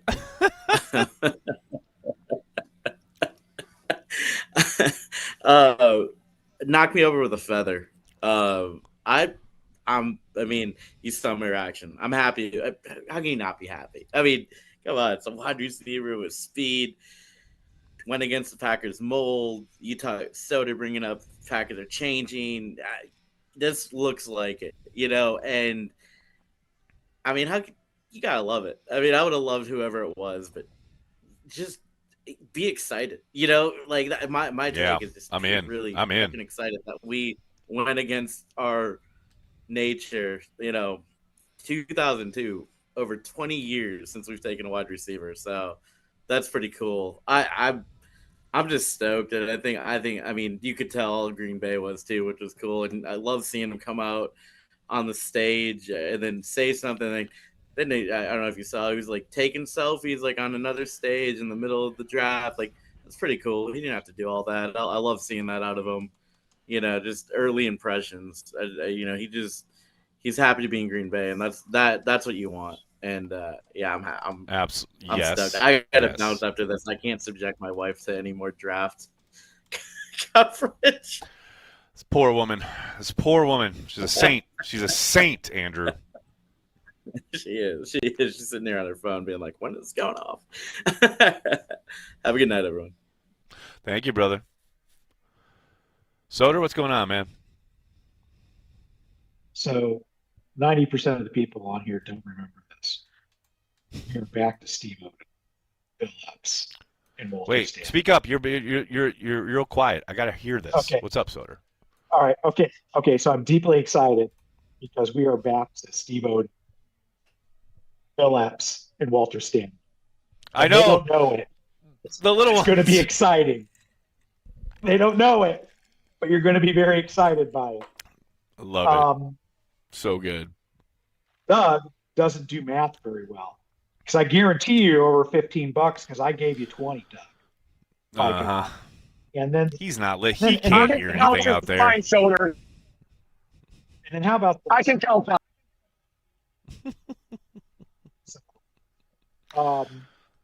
Is there a chance the Packers double up wide receiver and go with a wide receiver like Beck? Sure. VJ was just saying that. Someone said take Higgins in round 2. Why not? Could you imagine? And then, just double up? But then who's rushing the quarterback? Who is rushing the quarterback? Well, they're going to maybe allocate more. Here's the thing: is that cost of wide receiver is getting out of hand.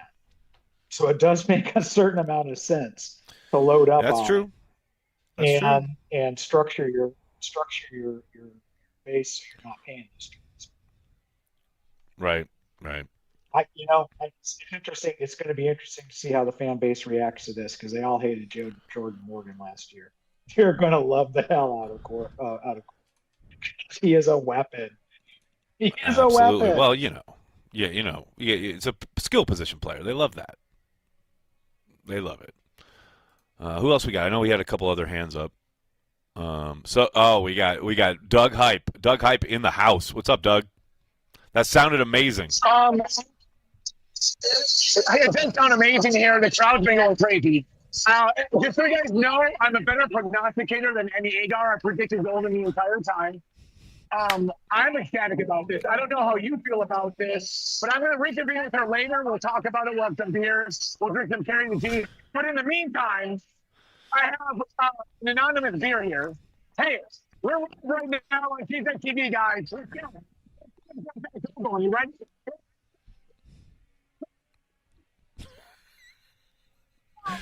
This is compelling content. His mic cutting out just as they're about to chug the beer is just perfect. Well, outstanding. I don't know if that cut out, but I chugged the entire beer and threw it on the fucking ground. But I'm picking it back up because I don't litter. That's going to be a Carry the G beer next time. I forget that we drank all the Carry the G beer that exists in the state of Wisconsin last night. So we had to use the replacement. I apologize. Yes, sir. I'll never do that again. But hey, and also shout out Nate. Thanks so much for that event last night. Carry the G beer was flowing like crazy. We did so much. We did so much with that Carry the G beer. We did videos. We had fun camaraderie. I heard that Wes shut down the party. I heard Wes thought it was just partying. You have no idea. Wes was awesome. Wes was a madman last night. Absolute madman. I am crazy. So angry. I'm so upset with myself. And then I heard Tom came. It was the whole thing. And I'm just, how was I not there? I don't know. I have no idea how I'm going to live this down or make it up to everybody because I am the number one party person in this culture, and I need to spend the rest of my life making up for missing that. But also, I need to come home with an entire keg of Carry the G beer on the plane. Is there anything you want to know here from local inside of the actual thing here? Brother, you're living the dream. I am living the dream because I'm here on CHTV. Also, Nate, many people here have now subscribed to CHTV because of our live remote we've just done here. So I love it. I love it. The word, and I love you guys. Promotion in motion. Thank you, brother. Appreciate you. We'll take you later. Talk to you soon. Hold on, just 2 seconds. I got so much going on here. The Falcons take Pierce. What did I tell you? So the Falcons jumped up and got an edge rusher. I told you they were going to go edge at some point. Look at this. Who else we got? RCS is here. Of course, RCS. What's up, man? Hey, how you guys doing? I don't know if it's the age in me or something like that, but I'm gonna since Soder came in feeling good about this, so I'll take his spot on Eeyore. All right. I mean I love it. This is a blast. This was a blast, number one, and I super chatted. We did it. But also, then I stepped back. I'm like, oh my god, is this what it feels like to be a Bears fan? When you're like, oh, we took the exciting pick. We took a wide receiver. Okay, no, you don't get to turn this around and make it a negative. No, absolutely not. No, sir. Okay, sorry. Soder came in positive. I felt someone's got to fill the Eeyore void. Okay, so no, this is fun. I also wanted to cut a quick promo for Cheesehead. I know that some other people have said it too, and you said it, but just to back it up, there's last I looked, like 1,000 people watching on YouTube. Y'all sign up. Throw some money this way, especially if you're watching on YouTube and every time an ad comes up, you're like, God damn it, another ad.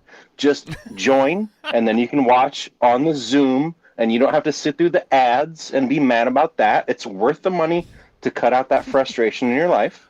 Okay? So I just wanted to throw that in there right fast, too. And then the serious football question, I wonder, do we do the Packers make this pick if some of those cats on the defensive line that we were interested in, if they don't go off the board, like where did that fall? Like, I wonder how much that plays into it. Because that's what I wanted. I wanted big ugly. I wanted defensive big ugly, offensive big ugly. But hey, it's all good. It's all great. So that's happy. Where I was. I was ready to go to the hardware store, get the big uglies, control things up front. But man, I gotta admit, I'm excited about this. I am very excited. Thank you, man. Really appreciate you. Thank you for the kind words, and thank you for the plug. Really appreciate it. Who else we got up here? Austin's here? Austin? Cheesehead TV? Austin is here? What's up, man? Howdy. How we doing? I'm doing well, man. How are you? I mean, what a curveball, huh? Oh, I mean, I was obviously all in on Derek Harmon, all in on Kenneth Grant, all in on Walter Nolan, all in on Ibuka. So they're gone. I'm like, man, at this point, Golden would be really exciting. Will Johnson, hard to pass. And like a lot of y'all, they pick him. I'm like, they did it. They fucking did it. Like it happened again. And his name is unbelievable. And his name is Golden One. Like you have to get him number one. Golden One in green and gold. Like this is marketing. This is a marketing person's dream right here with Matthew Golden. Like, come on. But very, very excited top to bottom. Like I know y'all talking about like him as an outside receiver, and like fact of the matter is in the NFL now, you just need guys who can win. Golden knows how to win. He's not the biggest body out there, but he makes contested catches. They talked about it on the clips. Like if you need to get a bucket guy, he's gonna catch the football. You can count on him, rely on him. He's not coming in with the whole slew of drop issues. It's exciting as hell. A sub 4.3 speed, another one on our team, and he's just a beast. He's so good. So just a productive player. How can you not be excited about that, even if he doesn't have the traditional size? But I will say the thing that really jumps out to me about this selection is like Brian most likely watching them down the stretch last year, right, where they really stubbed their toe on offense, obviously, especially once Watson went down. But even before that, their lack of speed was noticeable. And the idea that you're injecting the offense with a guy who, if you're a defensive coordinator, you really got to worry about. And it's not a question of like, oh, he's going to run 9 routes or whatever. He's not a clear-out guy. Like, he's a playmaker, and he's got speed for days. So it adds a really exciting element. It's just to me, it's just so shocking because it is against profile for what they've done liked traditionally at that spot. Mm-hmm. I mean, yeah, and you're right, but like, that's the other thing, like the guys who made a lot of sense on defense. Harrison, it's honestly, I'm surprised they didn't go Harrison after the smoke screen of last week. I'm surprised they didn't go Will Johnson. When Ibuka left, I was like, damn, that's what I wanted. But yeah, Golden is really something. Like I said, just another playmaker, and that's what you need in the NFL. Just someone who can make a play. Packers, like you said, did not have someone they could rely on in the check down. It's like Jordan Love needed someone to go to. There wasn't enough consistency from everyone. I think the only concern I had about receiver in round 1 this year at all, regardless of who they could have picked that receiver, is last year the problem is we ran the ball so much. It didn't make sense to try to spread it around to 5-6 dudes. You're spreading around 5-6 dudes when you're running the ball more than you ever had since 2003. And no one got consistency. No one was showing up every single week in the stat sheets. Like, you never knew who was going to disappear that week. And so you add another body to that mix. Granted, Christian Watson's out. Granted, that's not a hoping crazy they get the offense right this year. Trepidation. Yeah. That's actually a decent point because it's like something Justice and I talked about as far as Reed disappearing when they go 2 wide receiver sets. Like the last 2 years, he's been in the league obviously now for it's 2 seasons and X number of games, and out of all of the snaps when they have 2 wide receivers on the field, he's played like 33.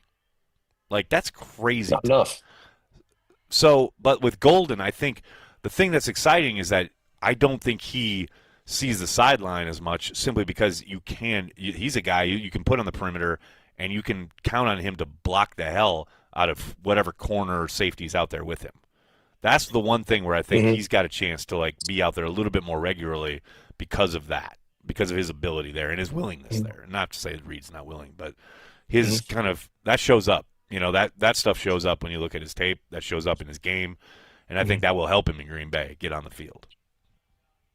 Yeah, a very complete receiver. His whole skill set is polished, and that's awesome. You're a guy like you said, he can come and compete day one for those top of depth chart snaps. Good route runner. They broke it down. There's nothing about his game that's he really got to get a lot better here. So really excited that they got him.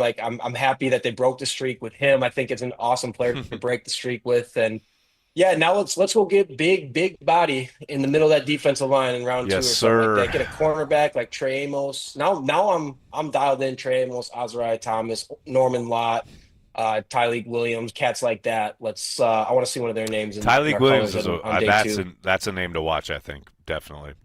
Appreciate you joining us, man. Thank you so much. Really appreciate it, man. Yeah, absolutely. For sure. Appreciate having me. Michael, what's going on, man? Hands raised like a gentleman. How you doing?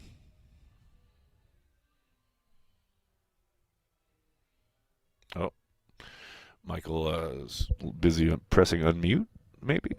Michael, are you there? Michael. I got it. Okay. Oh, there's Michael. Sorry, there he is. Ladies and gentlemen, boys and girls, Michael, who doesn't have a camera apparently. What's going on, Michael? Let me put my camera on too. Yeah, where's the camera? Hey, I just wanted to make a last-ditch effort, bang the drum a little bit to see maybe we can trade up a little bit tomorrow and still get Ezraku. That's my last plug. Oh, see, now you're just now we're just fan fictioning, and which I love, but I'd love that. I'd be very surprised if the Packers went that route. Again, we talked about it earlier in the stream, but he goes kind of against what they've wanted at the edge, but hell, we kind of just talked about how they really seem to have gone off profile for Golden. So anything's possible. Well, we need a big guy still in the defensive line, but it's so deep we could hit that in round 3. So if we could use a hybrid edge linebacker, blitzer, absolutely. I'm all for heating up the quarterback however we can. Yeah, amen to that. Absolutely. So, I don't know. We'll see. It's a dream. But thanks for hosting. Appreciate you. You guys do a wonderful job. Thank you so much. It's just, thank you. Thank you. Fantastic to be able to join with everybody for these events. It's great. Appreciate it. Thank you, man. Ladies and gentlemen, boys and girls, we have a draft expert in our midst. Someone who, knows way more about this shit than I do. That's for sure. And I suspect maybe not quite as, verbose tonight as he was last year, but we don't know. We'll see. We have Ross Uglum in our midst, hanging out, ready to talk some green and golden. Okay, come on. How shocked are you right now, Ross? Oh, you're muted. You're muted. Fixing. There it is. Fixing. That's my guy. Gotcha. I tell you what, you talk about a perfect kind of random happening here. Look at this. Come on now. Come on. There we go. Yes. The Badger State Brewing plus our good friends at Lakefront in Milwaukee. Let's go. The Gold Packet Golden Ale for Matthew Golden is the drink of choice. And our friend, here's our, hey, by the way, that's one. Look at this. We are in the midst right here. Jake What's going on? Right here. Absolutely. Green and golden. Green and golden, baby. So this Golden Ale was cracked prior to the pick. It sort of became, I don't know, it definitely became one of the more likely things, because you got to a point where Hairston, so many people had talked about him, but man, you lose Harmon, you lose Ibuka, you lose Stewart and Michael Williams, right? Those were some of the key names. And it became, is it Josh Simmons, which I didn't like because I want to have one more season at least of believing in Jordan Morgan. And then, okay, if it's not Josh Simmons, is it really Maxwell Hairston? Or is it Matthew Golden? And Golden, right. Not the way that I ranked him, but I kind of figured like, okay, if it's wide receiver, it's probably him. And I mean, it's strange because when they made the pick instead of trading down, and I think they could have gotten awesome value trading down. I'm not 100% sure what the Giants gave up for that package. I probably would have taken it, but they just flashed. I will say, you notice how the Packers obviously and the Chargers before them took forever. Like they took their full allotted time. Yeah. So I undoubtedly they were on the same. Yeah. They were on the phone with the Giants, most likely, right? I mean, it was a pretty decent compensation package. Like second round this year, it looked like a second and a third, maybe next year. Like it wasn't inconsiderate. Like I get why the Packers took so long because it was a pretty significant package that the Giants ended up giving. I think ultimately, though, when Murphy came to the state, or basically once I saw the pick was in, I kind of knew it wasn't an offensive lineman. So I thought it was Will Johnson, Hairston, or Matthew Golden because I just felt like they're not going to take a fourth tackle. They're not going to trot Mark Murphy out here to take a fourth say tackle. The tackle's name. Yeah. Ross, I have to admit, I did think it would be Simmons. I thought they were going to go with Simmons and they were going to redshirt him and let Walker start this year and then make that transition. Honestly, that's what I was thinking. And then plug Morgan in for Ryan? Probably. Oofta. Oofta was, but they didn't go that way. Scandinavian. No, I think they thought they were going to make a splash, and it's plenty splashy. Jake and I kind of listened. I had about a 7.5 minute video on Golden for the daily draft, and kind of went over and I even watched a little bit of him today, just because I wanted to kind of not necessarily talk myself into it, but just sort of revisit like what were my concerns, and it's going to be interesting. It is, because one of my big concerns was he's not a man beater. And like everyone that isn't Christian Watson isn't a man beater for the Packers. Right? So it was a lot. It was some slot stuff. It was also, oddly enough, from Sarkisian, a lot of like Dolphins motion stuff where it would be just quick outward motion. Like there were a lot of 4 to 6 yard lateral motion pre-snap things just to create separation for Golden. So he's not exactly in like the Devontae Adams release package school yet. Maybe that can kind of be developed. A lot of his releases were sort of manufactured by the Texas offense. With that said, man, if you could get him, and I'll be interested to see how he blocks. I will. I'll be interested to see if he's a willing blocker. That I know, but it's like, he's probably got some refinement there, no doubt. I'd be interested. I guess all I'll say is I would be interested to see what the formations look like with Reed and Golden on the field at the same time. Where are they running? How are those guys doing blocking? You know what I mean? Like those kind of things. But boy, if they ever became a fully operational battle station with Watson and Musgrave and Golden on the field at the same time, my brother, that is vertical problems. Well, and what you were saying, but right before you got on, I got to imagine, right, that Brian Gutekunst is sitting there watching their offense at the end of last year, even before Christian went down, but definitely after Christian went down, and just seeing how hard everything was, right, and how the speed, the need for an injection of speed was glaringly apparent. And I know you've talked, like everybody's talked about all offseason really, is that they need that guy to at least, if just have defensive coordinators have to worry about. But yeah, you need somebody on the outside, you need somebody who can go deep, whatever. That's all well and good, and that's part of this. But man, just even if it is, yes, manufacturing something in the flat that lets him go and get a first down, like just moving the chains and completing passes and getting there on third. And I just think this is kind of an acknowledgement of how just cumbersome they were in the passing game last year. We talked a lot about how hard it was for Matt to kind of manufacture stuff off what was a productive running game, right?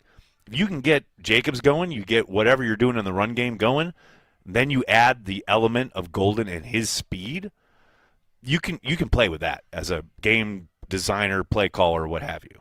To me, that's what this says. Oh, you absolutely can, and it's super interesting. I mean, you talk about – I mean, I tell you what, it's a bad day to be Bo Melton, and it was a bad day to be McCole Hardman. Yeah. It is. Well, no, but Hardman's also going to return. He's going to return. Like, he's solid there. Golden did some returning when he was at Houston, not so much returning when he was with the Longhorns.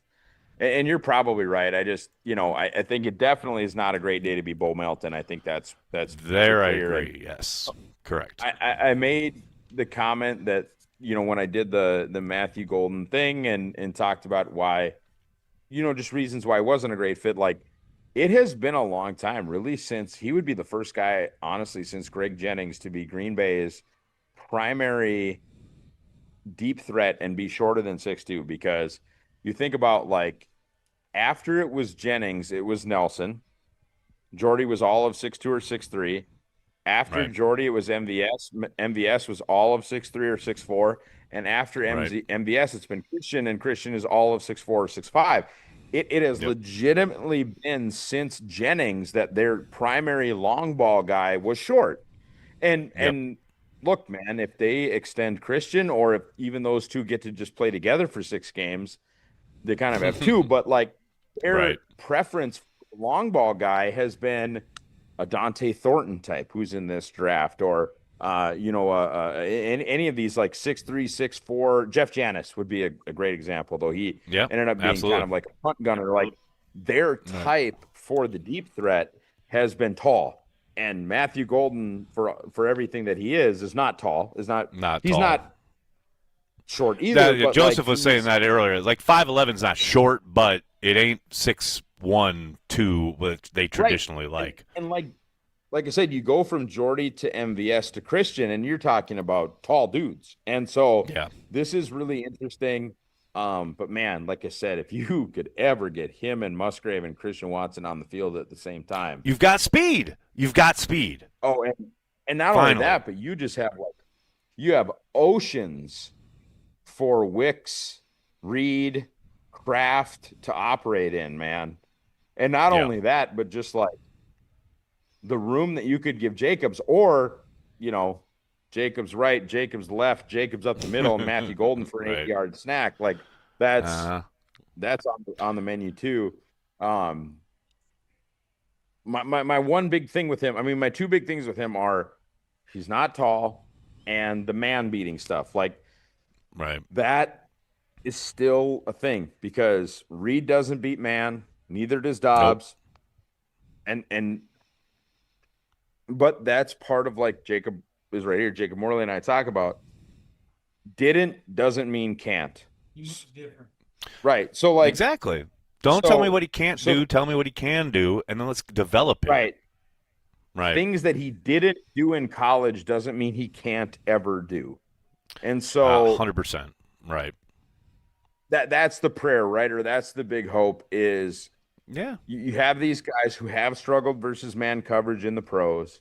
You were trying to sort of fix that with whatever wide receiver you acquired. And sure, look, man, hopefully, and I will say this, and I will fully admit this, just because I have all the kind of like advanced stuff in front of me, or I had it when I looked. Mm-hmm. In the SEC, he was facing 85% zone. So the man reps that we looked at were, I was just going to say, so the amount of footage doing out there for you to look at and talk about is not voluminous. Our sample size is nothing. The sample size is nothing. So, like I said, a little bit of the Devontae Adams school of release package, and we could be cooking with gas. I love it. I absolutely love it. Ross, you're a legend for joining us. I cannot thank you enough, man. Thanks for hopping on. Really appreciate it. Make sure you check out all of his stuff. The Daily Draft, the stuff you're doing with Andy is amazing. Thank you, brother. Really appreciate it. Thank you, sir. We got Bill Schmid over here, who has just become a father for the second time in his life. Look at him. He's repping. He's got the shield. That's the dad. What's up? My co-host, Carry the G Radio, the podcast, which will return sooner rather than later, ladies and gentlemen. Look at Bill Schmid joining us. What's up, Billy? How are you? What's happening, boss? We're playing a little Matthew Golden here on the Packers Radio Network draft show. And listen, I gotta give credit where credit is due. Was that not an elite level WrestleMania like promo that Mark Murphy cut? Oh, dude, we had it. We literally had a live shot of the stage, and we caught all of it. And I told Tyler to clip it, and I'm putting it out there. It was so good. So good. It was one of my favorite things I've ever seen. And to also hear him just body Bears fans multiple times, and then Nags, for my Bear fan friends that I went to college with, all right, going to Carroll University, it's like 65-35 Illinois people, right? So I got a bunch of Bear fan friends, and they're like, will this son of a gun get off the stage? I'm like, you will sit there, shut up, and you will like it. You will like it, all right? You will take it, and you will like it. No pause. And that's exactly there are a what lot they of had to Bears do. fans here today. There are a lot of Bears fans here. Good job. So I'm glad. They're all staying at their spots in Yorktown. You're not wrong. Yeah. You're not wrong. They get to invade our a lot place of one lot more of time. fibs. So luckily, a lot of fibs up in here. Luckily no they doubt can about enjoy it. their Colston Loveland, which I mean, I don't know how you think the rest of the board. What was that? Hey, Ben Johnson, smartest guy in the room. Just ask him. Always. You know, he enjoys beating Matt LaFleur, so we'll see. Let me ask you this. What was your reaction, your personal reaction to the Golden selection? So I was pumped. Didn't anticipate it. I'll be honest with you. You know where I thought, Josh Simmons would make a lot of sense. I've just spent the last 20 minutes talking about how I thought it was for sure going to be Simmons. I thought for sure it was going to be Simmons. Because what else then would become your best trade chip, right? Megs, offensive tackles that have played pro football who have given you starts for 2 years at left tackle. Yeah, yes, sure. 100%. Couldn't agree and he's more. walking into a contract. And you got final year of his deal. Opportunities and guys to be able to replace him. So I thought that one made a lot of sense. I also really like Coverly, who just went a couple of picks ago to Washington. So I could see them going with an offensive lineman later on. I'm interested in that selection. However, an offensive line? The hell you say? However, God, I had fantasies of Walter Nolan falling down, and that son of a gun just told everybody, dude, I'm the next Aaron Donald, and just right up them. Man, he was gone. The problem was, too, is like, dude, I don't know, like Tyler clipped it. Like, Kenneth Grant went. That was my dream, and then Kenneth Grant went early. But I will say, this is possibly the greatest. This is possibly the greatest consolation prize ever. Just because of the pop when Murphy was on the stage and the crowd and the reaction. And look, he just has to come in and produce. Like, I don't need him to come in and be Devontae Adams, Jordy Nelson, any of that. I just need him to come in and produce, catch the ball on third down, move the chains, get in the end zone. Cooking, baby. Yeah. That's all I need. And also, I just said it, and I got to get back on here, sadly, in a minute and a half. Yeah. I said it on the show. Hold on. Gabrielle Dow and everybody that's involved with the Green Bay Packers Pro Shop, congratulations. Congratulations. You got yourself home run. That's it. Over. Jerseys are going to sell out. They're gonna if they give him somebody, I think it was RCS, somebody on our chat was like, it's got to be 1. His number has to be 1. So it's Golden 1. Let's go. Come on. Golden 1 or 84. Or 84, and just let that sit after a year that Sterling goes into the Hall of Fame. After Sharp goes into the Hall, I like where your head's at. All right, we will talk much more about this on Carry the G Radio, the podcast. You're an absolute legend for jumping on literally while you're manning the desk there at the Packers Radio Network. I love you, Billy. Congratulations again, brother. I appreciate it, brother. I'll talk to you tomorrow. 30 seconds. You got 30 seconds. It's fine. Talk to you tomorrow, brother. Have a good night. See you, buddy. Oh, Jim has his hand raised like a gentleman. What's going on, Jim? Hey, man.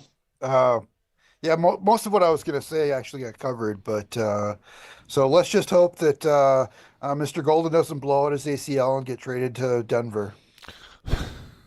Why would you put that out into the universe? Yes, let us hope not. Let us hope he does not have the same fate as one Javon Walker. Yeah. Although Javon was pretty dope when he was in a Packers uniform until he got hurt. Yeah, he was until he agitated for a trade, and then everything kind of went. His head got a little big. His head got a little big. His head got a little. It's going to happen. I understand. But there's still plenty of big guys out there, so I'm still hoping for a defensive lineman. I feel you, man. Oh yeah, they need a big ugly or two. Maxwell Harrison just went to the Bills, by the way, so now the Eagles are on the clock, which is interesting. Yeah. We got John. That's all I got. What's going on, John Codman? How are you doing, brother?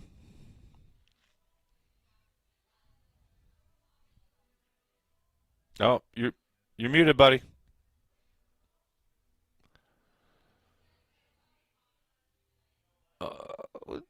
Is it gonna happen? Is he gonna unmute? John, I'm begging you, buddy. Come on. No. Oh, okay. We'll come back to you. Steve, what's going on, brother? Hey, I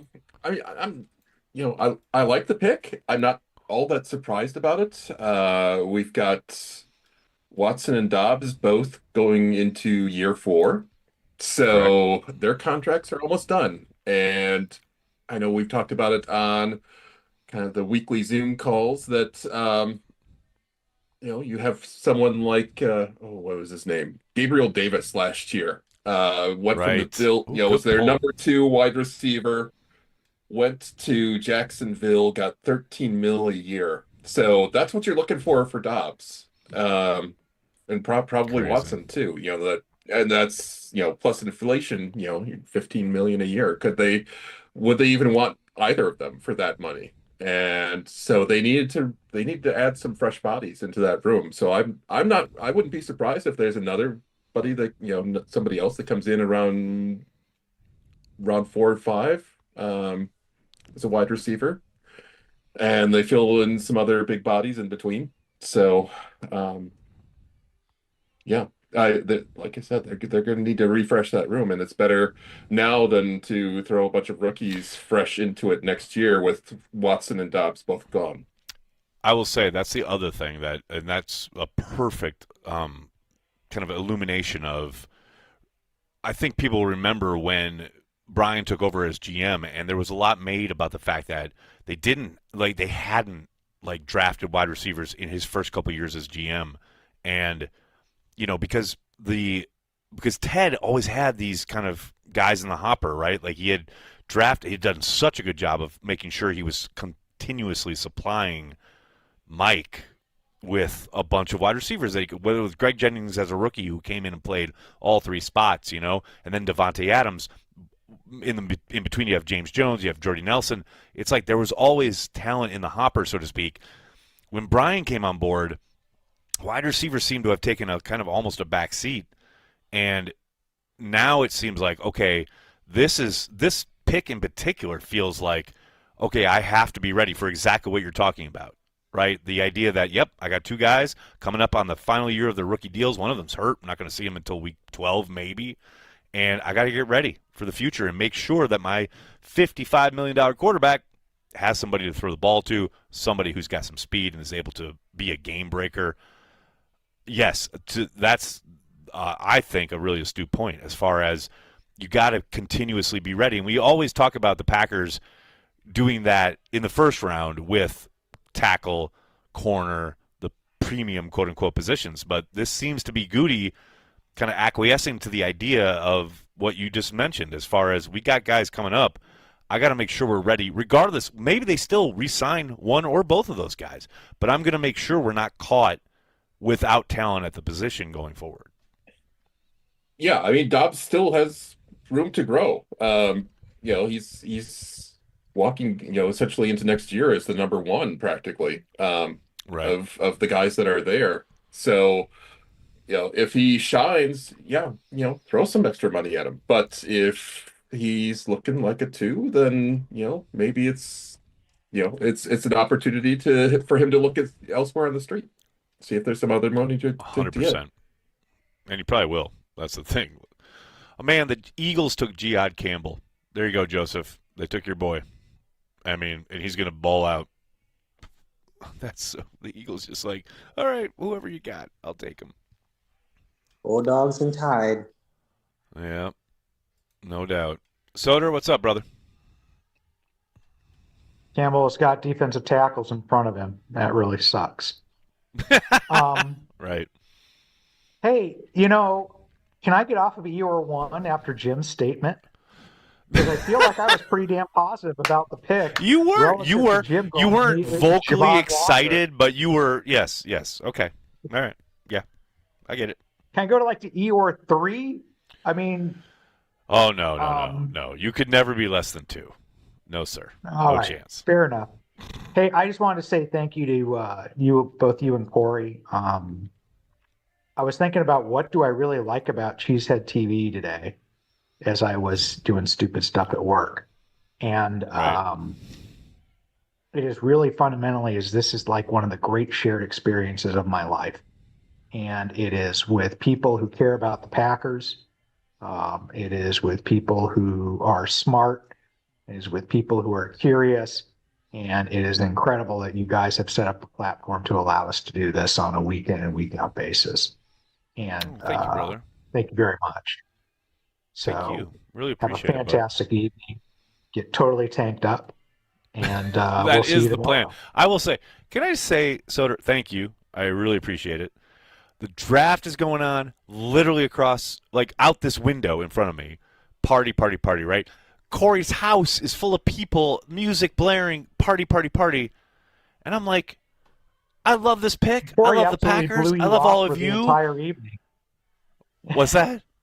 Yeah, and Corey was here for the entire evening for this. He was like, "Oh, I'll come back on at one point, maybe after the Packers pick, whatever." We got nothing. But it's I love this community, and I love you guys so much. This is the whole reason I do it. It's so great. It's I don't need any of that. I just want to be here with you guys. Each and every week, it's dope. And I really love hanging out with you guys for this. We'll see if John Codman's got his microphone fixed. John, how we doing? Can you hear me now? Gotcha, brother. How we doing? Oh man, I've been missing you guys. The Tuesdays or I got a meeting at the lodge or I got jazz on Thursday. See, now wait a second. We make it on Tuesdays because you're bad on Thursdays, and now you're telling me Tuesdays are bad? Wait a second. It's a series of misunderstandings and misalignment. But anyway, I was at my show ended a little early, so I was able to watch the draft on TV, and wow, I got to tell you, the aerial views of Green Bay and what was going on there were just spectacular. Oh my God. Good, right? Hell yeah. When Murphy got up on the stage and, he was just living it, man. You could just see how great he felt about it. And man, that wide receiver pick, man, people lost their minds. Right? It was great. It was just great for the franchise, great for the team. God damn it, we dropped so many goddamn balls last year. I hope this guy knows how to fucking catch. He does. I Good catcher, gotta tell you, good. man, yes, good hands. Yes. That's a real stat, man. People drop the fucking ball. I mean, what do we pay these people for? And I'm hoping that this will raise the bar for everybody. Common, we're live on YouTube. It's not the weekly happy hour. Okay, I get we do swear here, but I'm just saying. It's okay. It's all good, brother. I apologize. I'm just kidding. I'm totally kidding with you. It ain't like I ain't dropped a fucking F-bomb in my life on this channel. It's all good. Whatever. Anyway, all good. I echo everything that Soder said. This is a great platform. Everybody here is so passionate, and I'm just glad to be part of it. And looking forward to the future. Looking forward to tomorrow. hanging out with you guys tomorrow. So thanks again. Appreciate you, brother. Really appreciate it. And I really appreciate each and every one of you. I think I'm going to be wrapping it up here tonight. Appreciate every one of you who have kind of engaged and been part of the crew tonight. Big shout out to Nicholas and Della in the backfield here at LiveX in Green Bay, right over there, that way in Green Bay. Can we get one final shot of the stage here in Green Bay? Look at that. I also want to give a shout out to our friends at Nicolay Law who have graciously signed back up to sponsor Cheesehead TV in 2025. Amazing that they're back on board. We really appreciate their support. They have been incredible partners, and if you are in the area and you need any kind of, specifically, obviously, accident and injury help, but any kind of legal help, make sure you seek them out and give them a call. They do phenomenal work. And obviously, you guys are going to be inundated with this once Packers Daily goes live during the release of the schedule, but which I believe is May 14th. But shout out to Ticket King, who I'm telling you, the Packers, you want to watch Matthew Golden play football in a Packers uniform, utilize Ticket King. They are phenomenal. They're local. They're right here in Green Bay on Oneida Street. And they have phenomenal access to any and all the tickets that you want when it comes to seeing the green and gold. Ticket King, make sure you're utilizing a local company buying your Packers tickets. Don't do this nonsense where you go Ticketmaster or StubHub or SeatGeek. Use Ticket King, folks. You know you want to do it. All right, everybody. I'm going to get out of here. I cannot thank you guys enough. I'll probably put up a video with my thoughts on Golden a little bit later tonight, and then we'll be back here tomorrow. The information for the Zoom link will be on the Patreon and Care of the G Club pages sometime tomorrow morning.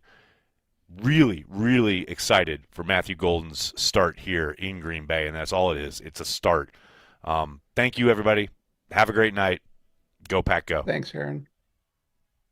Go Pack Go. Go Pack Go. Go Pack Go.